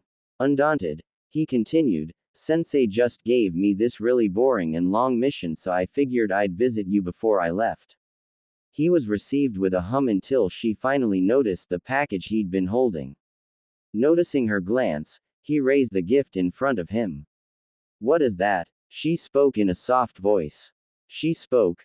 That was a win in his book. That thing, Harem, is a gift for you. Since this boring mission will hold me up for a bit, I'm just dropping this by in case I miss your birthday. There was a slight shift in her expression. He didn't know what exactly that was, but something changed. Anyway, he maneuvered out of the topic of the mission. I'm giving this to you in one condition. Well, actually, make that 2 conditions. Jiraiya added, making a V with his fingers. Tsunade's expressions remained unchanged at his antics. First, you gotta wait till your birthday to open it, Jiraiya declared. He looked directly into her eyes, trying to find some semblance of emotion, anything to give him even a bit of hope of seeing the old Tsunade that he loved. The second one is up to you, but he brought a finger up and pointed at his forehead. Can I get a good luck kiss? As soon as he entered the graveyard, his eyes were immediately drawn to the statue of a flame. The sun streaked through it, bathing the area in front of it in reddish-orange. And right in front of the statue, there she was. Tsunade, sitting down on the stairs with her shoulders hunched, staring at the floor. The statue right behind her caught the light of the sun, and bathed her with a slight red. Normally blonde hair looked almost golden. She was slouched and unmoving, her hair forming a sort of curtain that hid her face from the world. Even from a distance, he could tell that she was tired. As he approached her, Jiraiya had 1,000 things running through his mind. It was just like when they first heard the news of Naoki's death. What could you even say in that situation? What use are words? All his words to break ice were stolen. He was almost in a trance as he approached her. So much so that he didn't notice the vase in his path until he knocked it over. The sound of the porcelain shattering snapped him out of his stupor and startled the blonde, whose head immediately snapped towards him. Jiraiya was about to offer a greeting, but his words died in the back of his throat when Tsunade's gaze locked into him. In those eyes, he swore he saw something he thought to be lost. He knew Tsunade was never going to be the same, yet when he saw those eyes, something told him that maybe it wasn't a bad thing. Tsunade stared at the pale wooden ceiling of her bedroom, almost transfixed by how surreal it all was. The morning sun was barely peeking through the open windows, signaling the start of another day. Her week had started out pretty normal. She bought groceries, ate a late lunch in Ichiraku, drank herself to sleep, and then woke up around 40 years into the past. It's all because of that damn cheap sake. She fumed. A few seconds ticked by and she let out a long breath. At this point, she was starting to get tired of feeling angry at the whole thing. Once the cards are dealt, all you can do is play your best. And she was very familiar with being dealt a shitty set of cards. The first night she thought it might revert back to its original time once she went back to sleep, or when midnight struck. But the morning arrived with the same knocking sound waking her up yet again.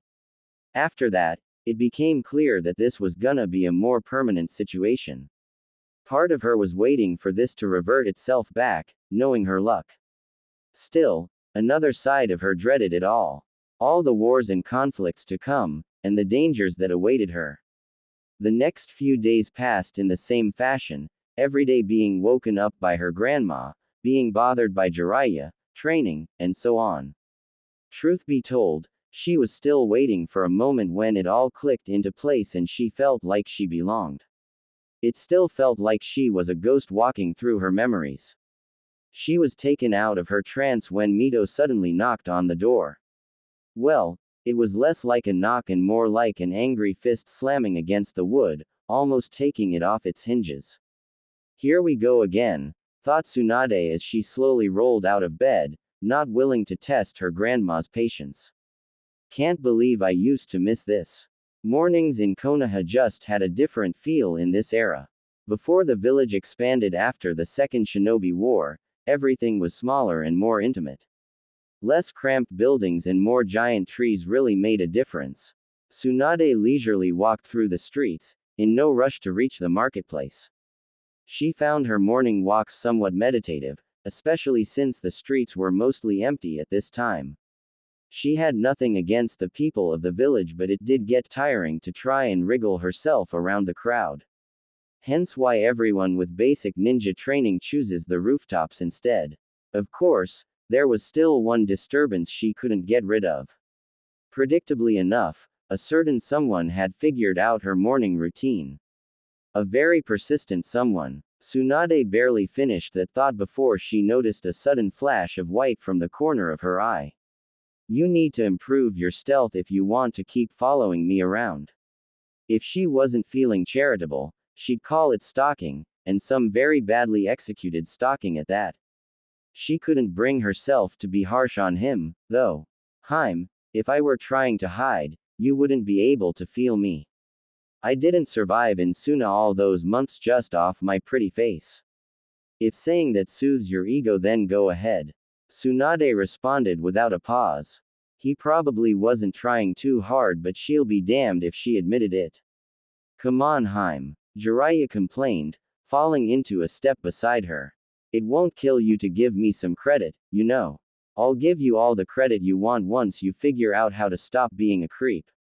But I am a super pervert, Harem, not some mere creep, said Jiraiya, almost genuinely hurt at the underestimation of his debauchery.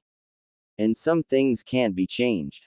Tsunade ignored his bragging and looked up at the three faces on the Hokage monument. Under the morning sun, they had a golden gleam to them with the mid-morning sun. You seem pretty contemplative lately, Harem, what's up? Well, I have been dealing with a creepy weirdo following me lately. Tsunade responded, hiding a smile. Lately? Jiraiya puffed up in indignation. Come on, I've been at it for years. Now what's really going on? I don't know. Tsunade vainly gestured, trying to come up with the right words to express her turmoil. Just realizing that things have been changing around here. And I didn't really notice anything. It was hard to phrase her thoughts in a way that made sense to the people. With so many massive shifts happening over the years, Tsunade hadn't paid much attention to those small imperceptible changes all around her. Though they foretold what was coming, she simply hadn't taken the time to notice. Now, the difference was pretty stark. Life had moved on, even when she wasn't noticing it or paying attention. I get it, said Jiraiya. Like, remember that ice cream store that we used to go to after D-rank missions? And that park nearby with that weirdly bent tree? The whole thing is a giant office building now. Damn. Jiraiya's remark was on point, but it couldn't touch the magnitude of what Tsunade was experiencing. They may not have had the best ice cream, but that's still rough. You tell me. Jiraiya responded. I told Oro and he just said the ice cream place deserved to go bankrupt because they were ripping us off with overpriced shitty ice cream. That's Orochimaru, alright, Tsunade muttered, a slight smile tugging at her mouth. Things did change, but some things definitely stayed the same. The pair had finally reached the market. It was still early enough to avoid the crowd, which saved her time and also meant that nobody was around to hear Jiraiya still ranting about ice cream quality. It said, sugar-free, Harem. Jiraiya angrily gestured, but what's the point of eating ice cream if you are not gonna get the sugar high afterwards? If it tasted the same, then what are you crying about? Tsunade almost felt a headache coming on. Ignoring her angry friend, she approached a fruit stall. After exchanging a quick greeting with the fruit seller, Tsunade started browsing the selection. The price of fruits and vegetables had actually gone down in recent border disputes meant merchants were more wary of trading with other countries. It suited Konoha just fine, since the Land of Fire with its fertile lands produced more than enough to feed its citizens. Instead of helping with the shopping, Jiraiya plucked an apple off the shelf and started eating. Did you pay for that? Tsunade asked. Nah, I'm a shinobi, remember? Jiraiya tossed the core away, casually. We're supposed to be scoundrels. The vendor glared daggers at him, which Jiraiya flippantly ignored. Meanwhile, Tsunade had somehow managed to fit all the fruits into the small bag, so she moved to the vegetable stall. Are you going to steal a cabbage next? She asked him. Stealing is an ugly word, Harem. I just rewarded myself for all the hard work I do keeping the village safe. Tsunade gave him a look and he relented. It's fine, I left the money right in front of him. If he wasn't too busy ogling at something else, he'd have noticed, said Jiraiya as he lowered his gaze to the something in question. You're lucky I'm carrying too much fruit to hit you right now. He's the perverted one and it's still me who gets threatened. Jiraiya muttered petulantly. So unfair. Tsunade was about to kick him before something at the corner of her eye caught her attention. A group of women with dark hair and matching dark robes were making their way through the market. The fan insignia on the back of their robes left no guesses as to which clan they belonged to. The Uchiha were always a numerous clan, but it had been a good time since she had seen them. It was almost surreal to see them all walking around and doing regular things. One day, all these lives were going to be washed away as if they'd never been there. She was brought out of her thoughts when Jiraiya suddenly poked her in the head. Tsunade reflexively kicked out at him and he dodged, clearly anticipating the attack. It's getting pretty crowded, Harem. Jiraiya said, looking serious for once. We can return in a bit. Yeah, she muttered, paying little attention to what was being said to her. Great. I could go for an ice cream right now, come on. As she absent-mindedly followed Jiraiya out of the market, Tsunade couldn't help but feel impotent in front of those women, bitterly contemplating the doomed fate which burdened their powerful clan. After a day of chores, training, and a lot of thinking, Tsunade was lying in her bed, trying to shake off post-dinner lethargy. Her grandmother had already gone to sleep, and the manor seemed especially silent. Struck by a sudden burst of energy, Tsunade rolled across her bed before reaching out to grab a notebook and pen off her study desk. Casually flipping through all the pages, she noticed her old medical notes scribbled all over the pages. There was something uniquely weird about seeing the stuff she now knew by heart laid in those notebooks. The whole thing gave her a weird sense of future nostalgia. How many of these notes would later be published in medical textbooks? Looking at the thin notebook with all the cramped writing and a few doodles here and there, Tsunade found it quite hard to imagine. Of course, there were more than a few errors here and there as well. Medicine was an ever-growing field after all. Finally finding an empty page, she tried to put her thoughts in order. What do I need to do here? She asked. As she put her thoughts into writing, a few answers came to mind. Save Konoha. The world. It felt childish when she put it like that, but that really was the answer. To save her village, and the world, from the machinations of the Akatsuki, Madara, and Zetsu. Using a complex cipher, Tsunade noted that down before an uncertainty suddenly welled up inside her. Was she alone even enough to save everyone? Her grandma, Sensei, Jiraiya, Dan, Enji, Tsukumo, so many people had slipped through her fingers already. But her cards were dealt and there was nothing she could do but play this round and, for once, hope that luck was on her side. She continued cooking plots in her mind. There were events she needed to stop, players she needed on her side and people she needed to take care of. A few minutes later, she'd filled her page with a basic list of things that needed to be done. And seeing it all written down left her with an unsavory realization. If she wanted to save the world, she would need to become Hokage. She wanted to facepalm herself for ending up in this situation. Tsunade held no love for that position, but there was just no other way to do it. To make the changes she wanted, she needed the power and influence that came with that damned hat. In her past life, she'd spent decades running away from the seat of the Hokage. And here she was plotting how to get it. The irony wasn't lost on her. Next on the list was the whole infinite Tsukuyomi mess. Truth be told, she felt out of her depth regarding that, but she now had the time to nip it in the bud before Zetsu and Madara could start causing damage. But right now, one massive problem was brewing, one that helped forge her identity as a Sannin in the previous life. The last time around, being the sole team that survived the Omegakure massacre had left them with the fame all shinobi secretly wanted. Yet they'd gotten it in the worst way possible, survivor's guilt weighing heavily on their shoulders. Only the three of them knew what had happened that day. No one else understood the bitter taste that came with the title of Sannin. The thought of going through that again was daunting, but judging by Jiraiya's mission report, it might already be too late to stop it. Nonetheless, she made the note, end the second war. Fortunately, Konoha won that one handily the last time around, so there shouldn't be a massive risk of the village failing this time. The thought gave her a small burst of confidence, so she added another note underneath, prevent the next two shinobi wars. If she could manage to end this war correctly, she could easily prevent the third. She always thought of the third as the unfinished business of the second, the last hurrah before they finished traumatizing another fine generation of shinobi. And if she stopped the third one, that meant Obito Uchiha wouldn't end up joining Madara. A huge part of Madara's plans will fall apart right there. Meaning the Kiri massacres and many other disgraces upon the shinobi world would never happen. Tsunade hated the fact Konoha's history was so tangled with world-ending affairs. Nonetheless, she continued, the biggest thorn in her side while being Hokage would be Danzo.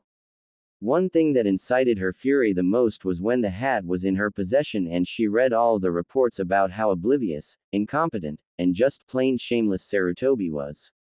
One explanation was that Sarutobi was too sentimental about his old friend, and on some level, she even preferred that excuse. That would make him a mediocre Hokage at best. Otherwise, he was just playing the fool, which led to the worst scenario, that Sarutobi was actually a Machiavellian genius and Danzo was just used as a scapegoat, doing his part by turning a blind eye to all his operations. Still, having the hat would make her plans a lot easier, especially if she managed to get it earlier. Stopping the wars, stopping the infinite Tsukuyomi, and uprooting Danzo. Chuckling to herself, she noted the last part down.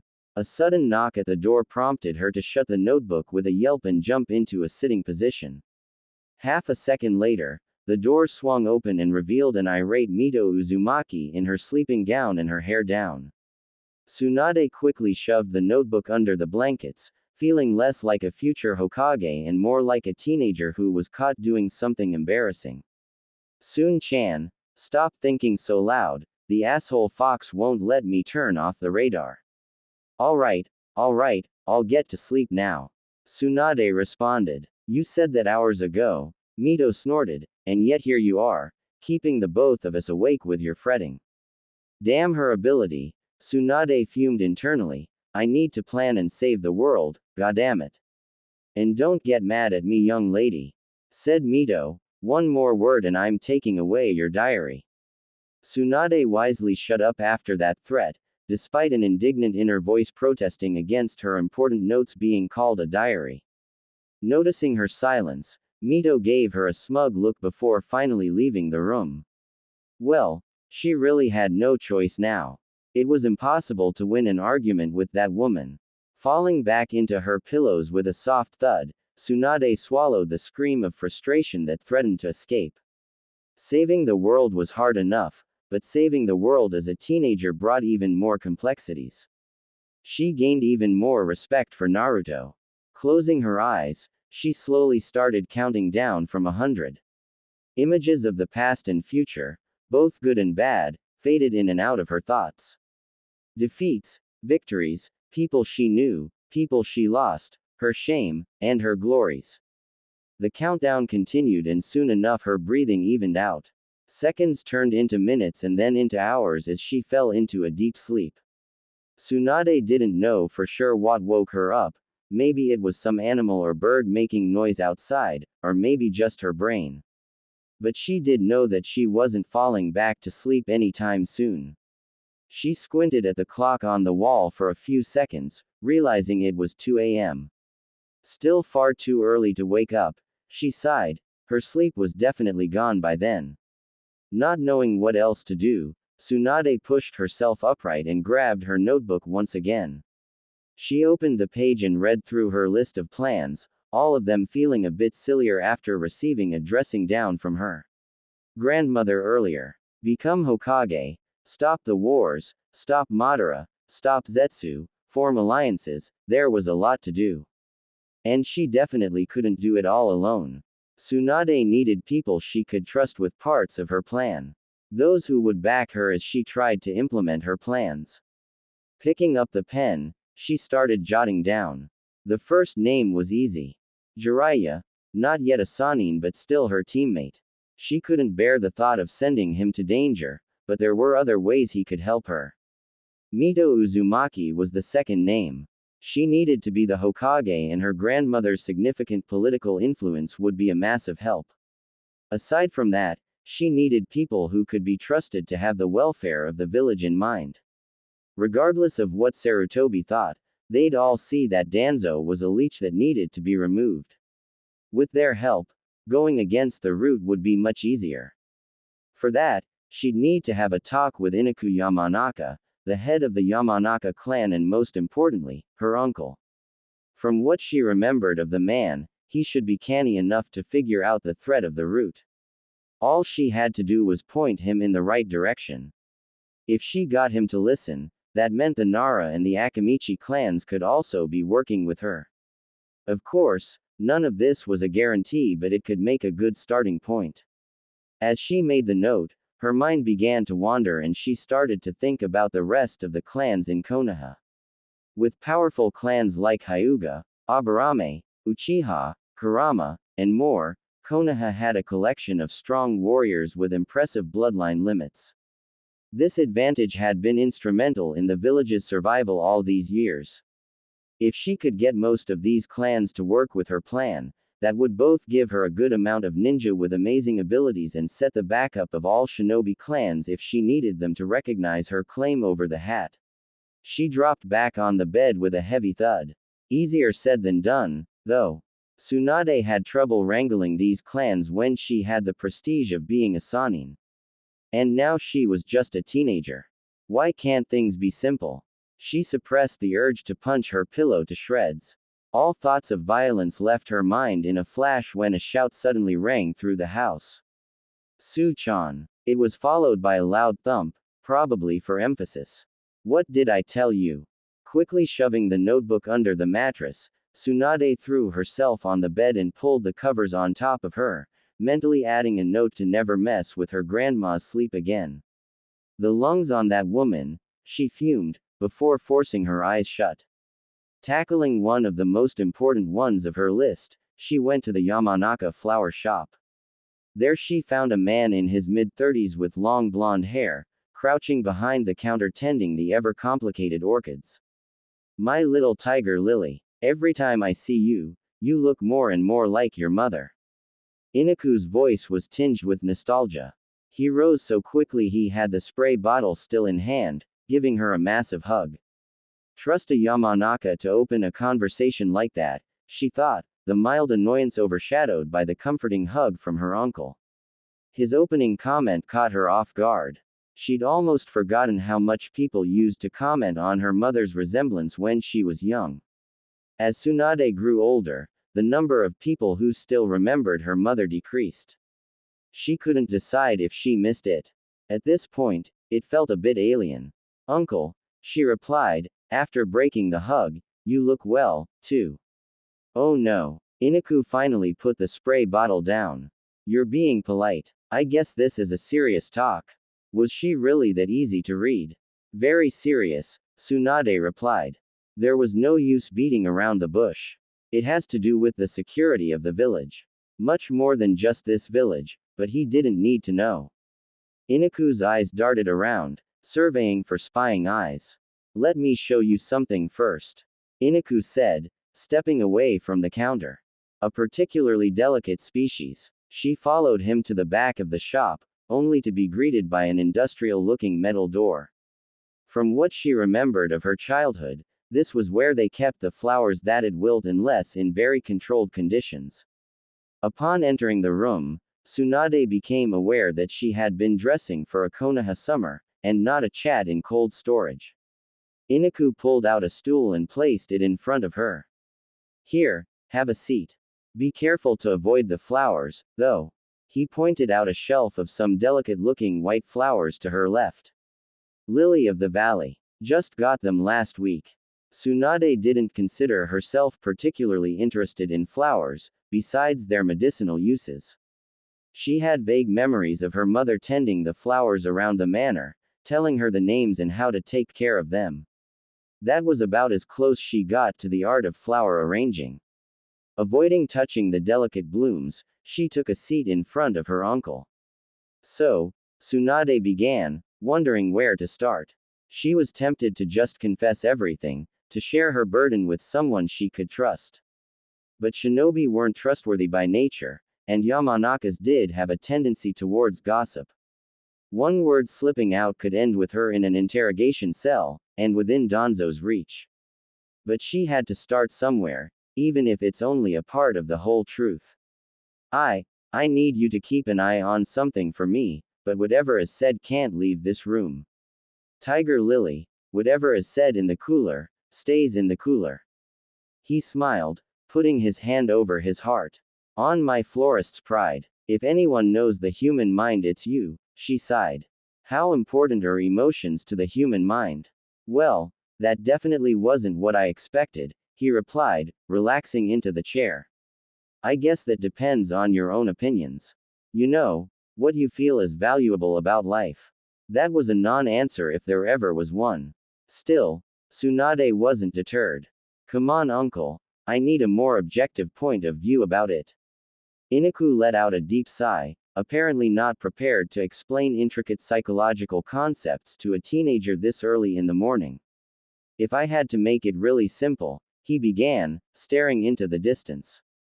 I guess emotions are kinda like automatic responses written into our brains. You know, he added, you touch something hot, you automatically jerk your hand away, now fire scares you.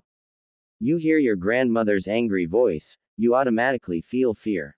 Tsunade suppressed an involuntary shudder as a memory of angry Mito Uzumaki popped into her mind. She might be an adult on the inside, but still, her grandmother was scary. Her uncle grinned. And when you feel fear, you know it's time to run away from an angry grandma. Emotions help us survive that way. He clapped his hands together, apparently proud of his explanation. There you go. Tsunade wasn't a fan of the dumbed-down explanation, well aware that he was picking out a convenient version instead of an accurate one. Still, it was a start. So you think emotions are important to us shinobi too? She asked. He nodded. I hear that a lot, you know. People who think being a strong shinobi means giving up our emotions. But between you and me, I've seen the Hokage leer at enough women to say that's not true. Trying to get a straight answer out of her uncle wasn't the easiest thing in the world. He just had a way of giving out a bit of the answer, and then deflecting the question towards something else. And since she was the one who needed his help, she couldn't exactly tell him to be more direct. So what would you say if someone had a plan to train an army of emotionless shinobi? Tsunade probed, gauging Inaku's reaction. First of all, I'd wish them the best of luck. He laughed. It's basically impossible. Emotions are innate, not a switch you can turn on and off whenever convenient. So you think it'd fail?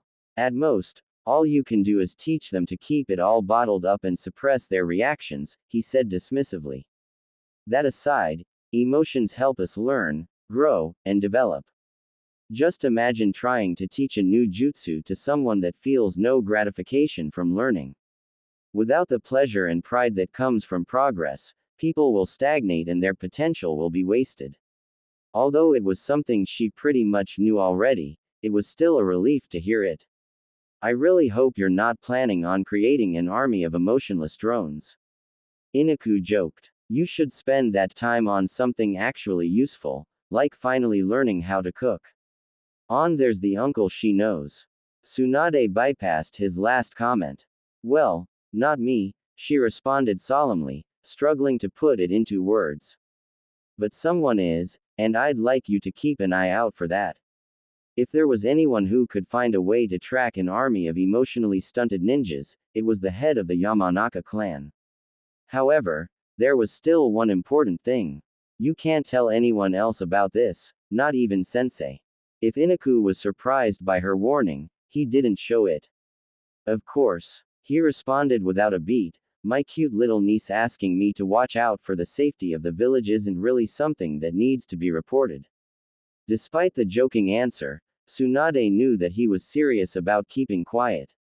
But before she could breathe a sigh of relief, he continued. But, he said, tone slightly more stern now, you also need to promise me that you'll come to me before you do anything reckless. He was obviously worried that she'd get herself in over her head. If she had actually been a teenager, it would have been the right call. Her younger self really wouldn't have been prepared to move against the likes of Danzo. However, things were different this time around. This body might be young, but her mind held more than 50 years of experience. Don't worry, uncle, she smiled. This isn't something a teenager should be dealing with, I know. I'll leave these things to you. I can't tell you more until later. My Lily, you are not a common teenager, you were never a common kid to start with. Tsunade had to smile at that. She always appreciated when Inaku treated her as a young adult rather than a kid, and now in her current situation, it was a breath of fresh air. I'm guessing we can go out now, Inaku said, standing up. This isn't the most comfortable place, I know. Tell me about it, I am freezing. Tsunade muttered, rubbing her hands together. Inaku patted her on the top of the head. Let me fix you some hot tea, your grandma will kill me if you get a cold. How does Jasmine sound? Despite being an adult, Tsunade definitely felt no shame in others pampering her when hot beverages were involved. That sounds amazing. Orochimaru's pav. It didn't take long, from Jiraiya's arrival, to the report that confirmed the truth no one wanted to hear. They had a whole protocol done, they were ready. And that made him sick to his stomach. Farce didn't even begin to describe it. He knew, being Lord Third's right hand for the past few months. It was not a matter of if, but rather when. Instinctively, he took out the small transparent bottle filled with a colorless gel that he always carried with him. He squirted a little of the gel into his hands, carefully making sure to rub between his fingers and under his nails. The acrid smell of alcohol burning his nostrils, he felt safer. You can never be too careful, he thought. Who knows where all these shinobi have been? Satisfied with his routine, Orochimaru summoned his wits and started for the meeting hall. The room was almost full, but not full enough that he couldn't find a quiet corner for himself. Leaning back on the wall, he watched the crowd of Konoha shinobi as everyone waited, Jonin and Chunin alike.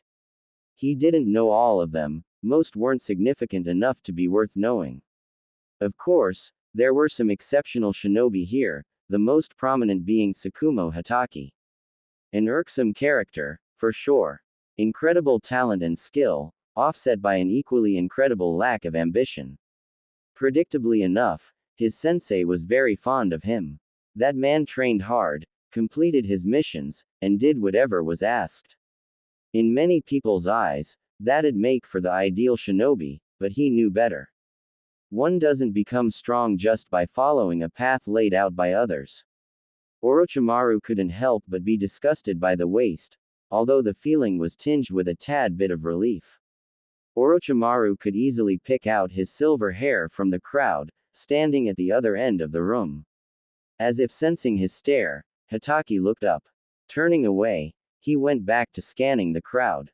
The usual clan heirs were here, as expected, and none of them worth more than a cursory glance.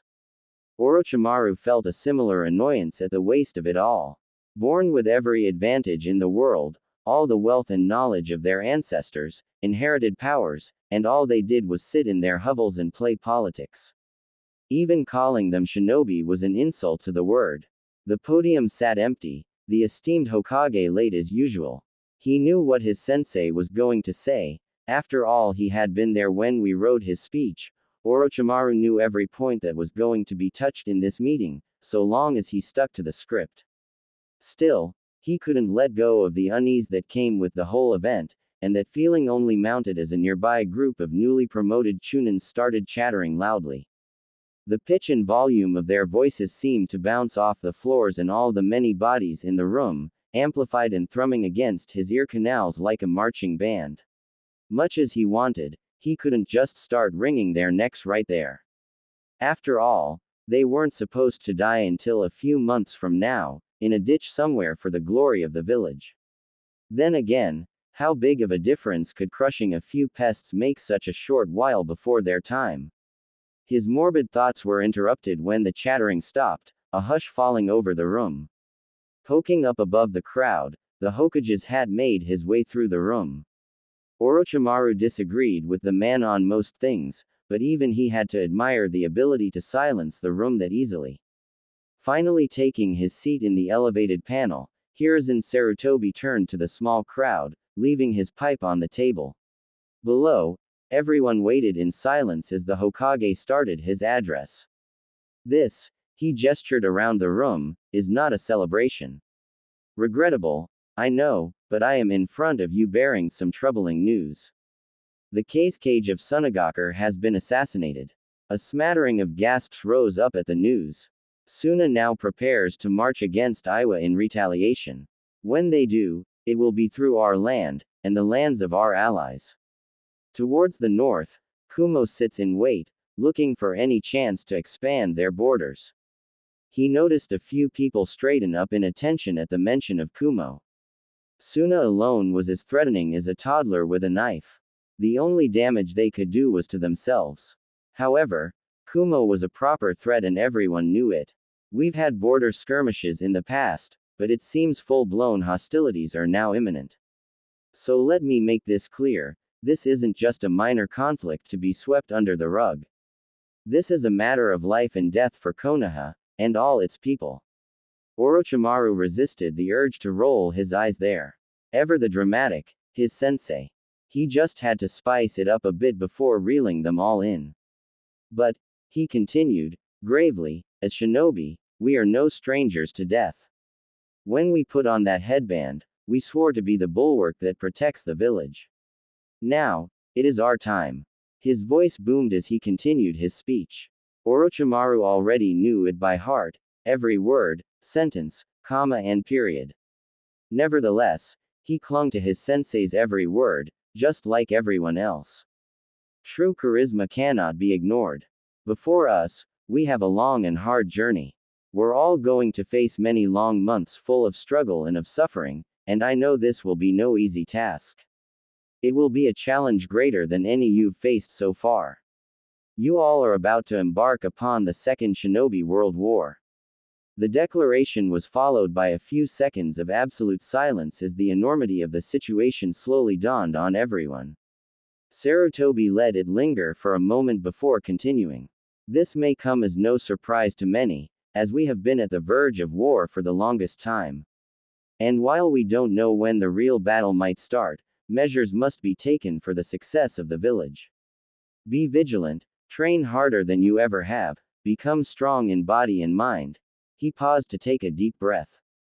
What I am asking of you, is to be the heroes you are destined to be. Let the world know the mighty roar of the shinobi Konohagakure has bred. Protect the freedom of those who have trusted you to protect them. The shift in the environment was palpable. A massive cheer started in the back of the room and soon overtook the whole meeting hall. As the cheers started to die, the only thing that Orochimaru couldn't help but think how foolish they were.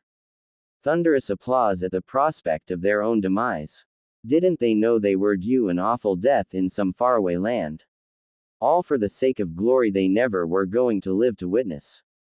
But it was too late for them. Their minds were already filled with images of a glorious death, as if such a thing existed. He could barely hide the sense of disgust when his eyes crossed with Sarutobi's. That man really just made them desire their death, by promising them the title of heroes, the only thing left for them being their name on a stupid rock. Useless bravado that will soon be extinguished under the bootheels of the enemy.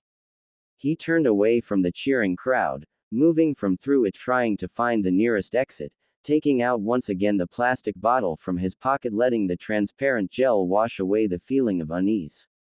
As he left the tower, his only companions were the sound of his footsteps echoing in the hall and distant sounds of cheering.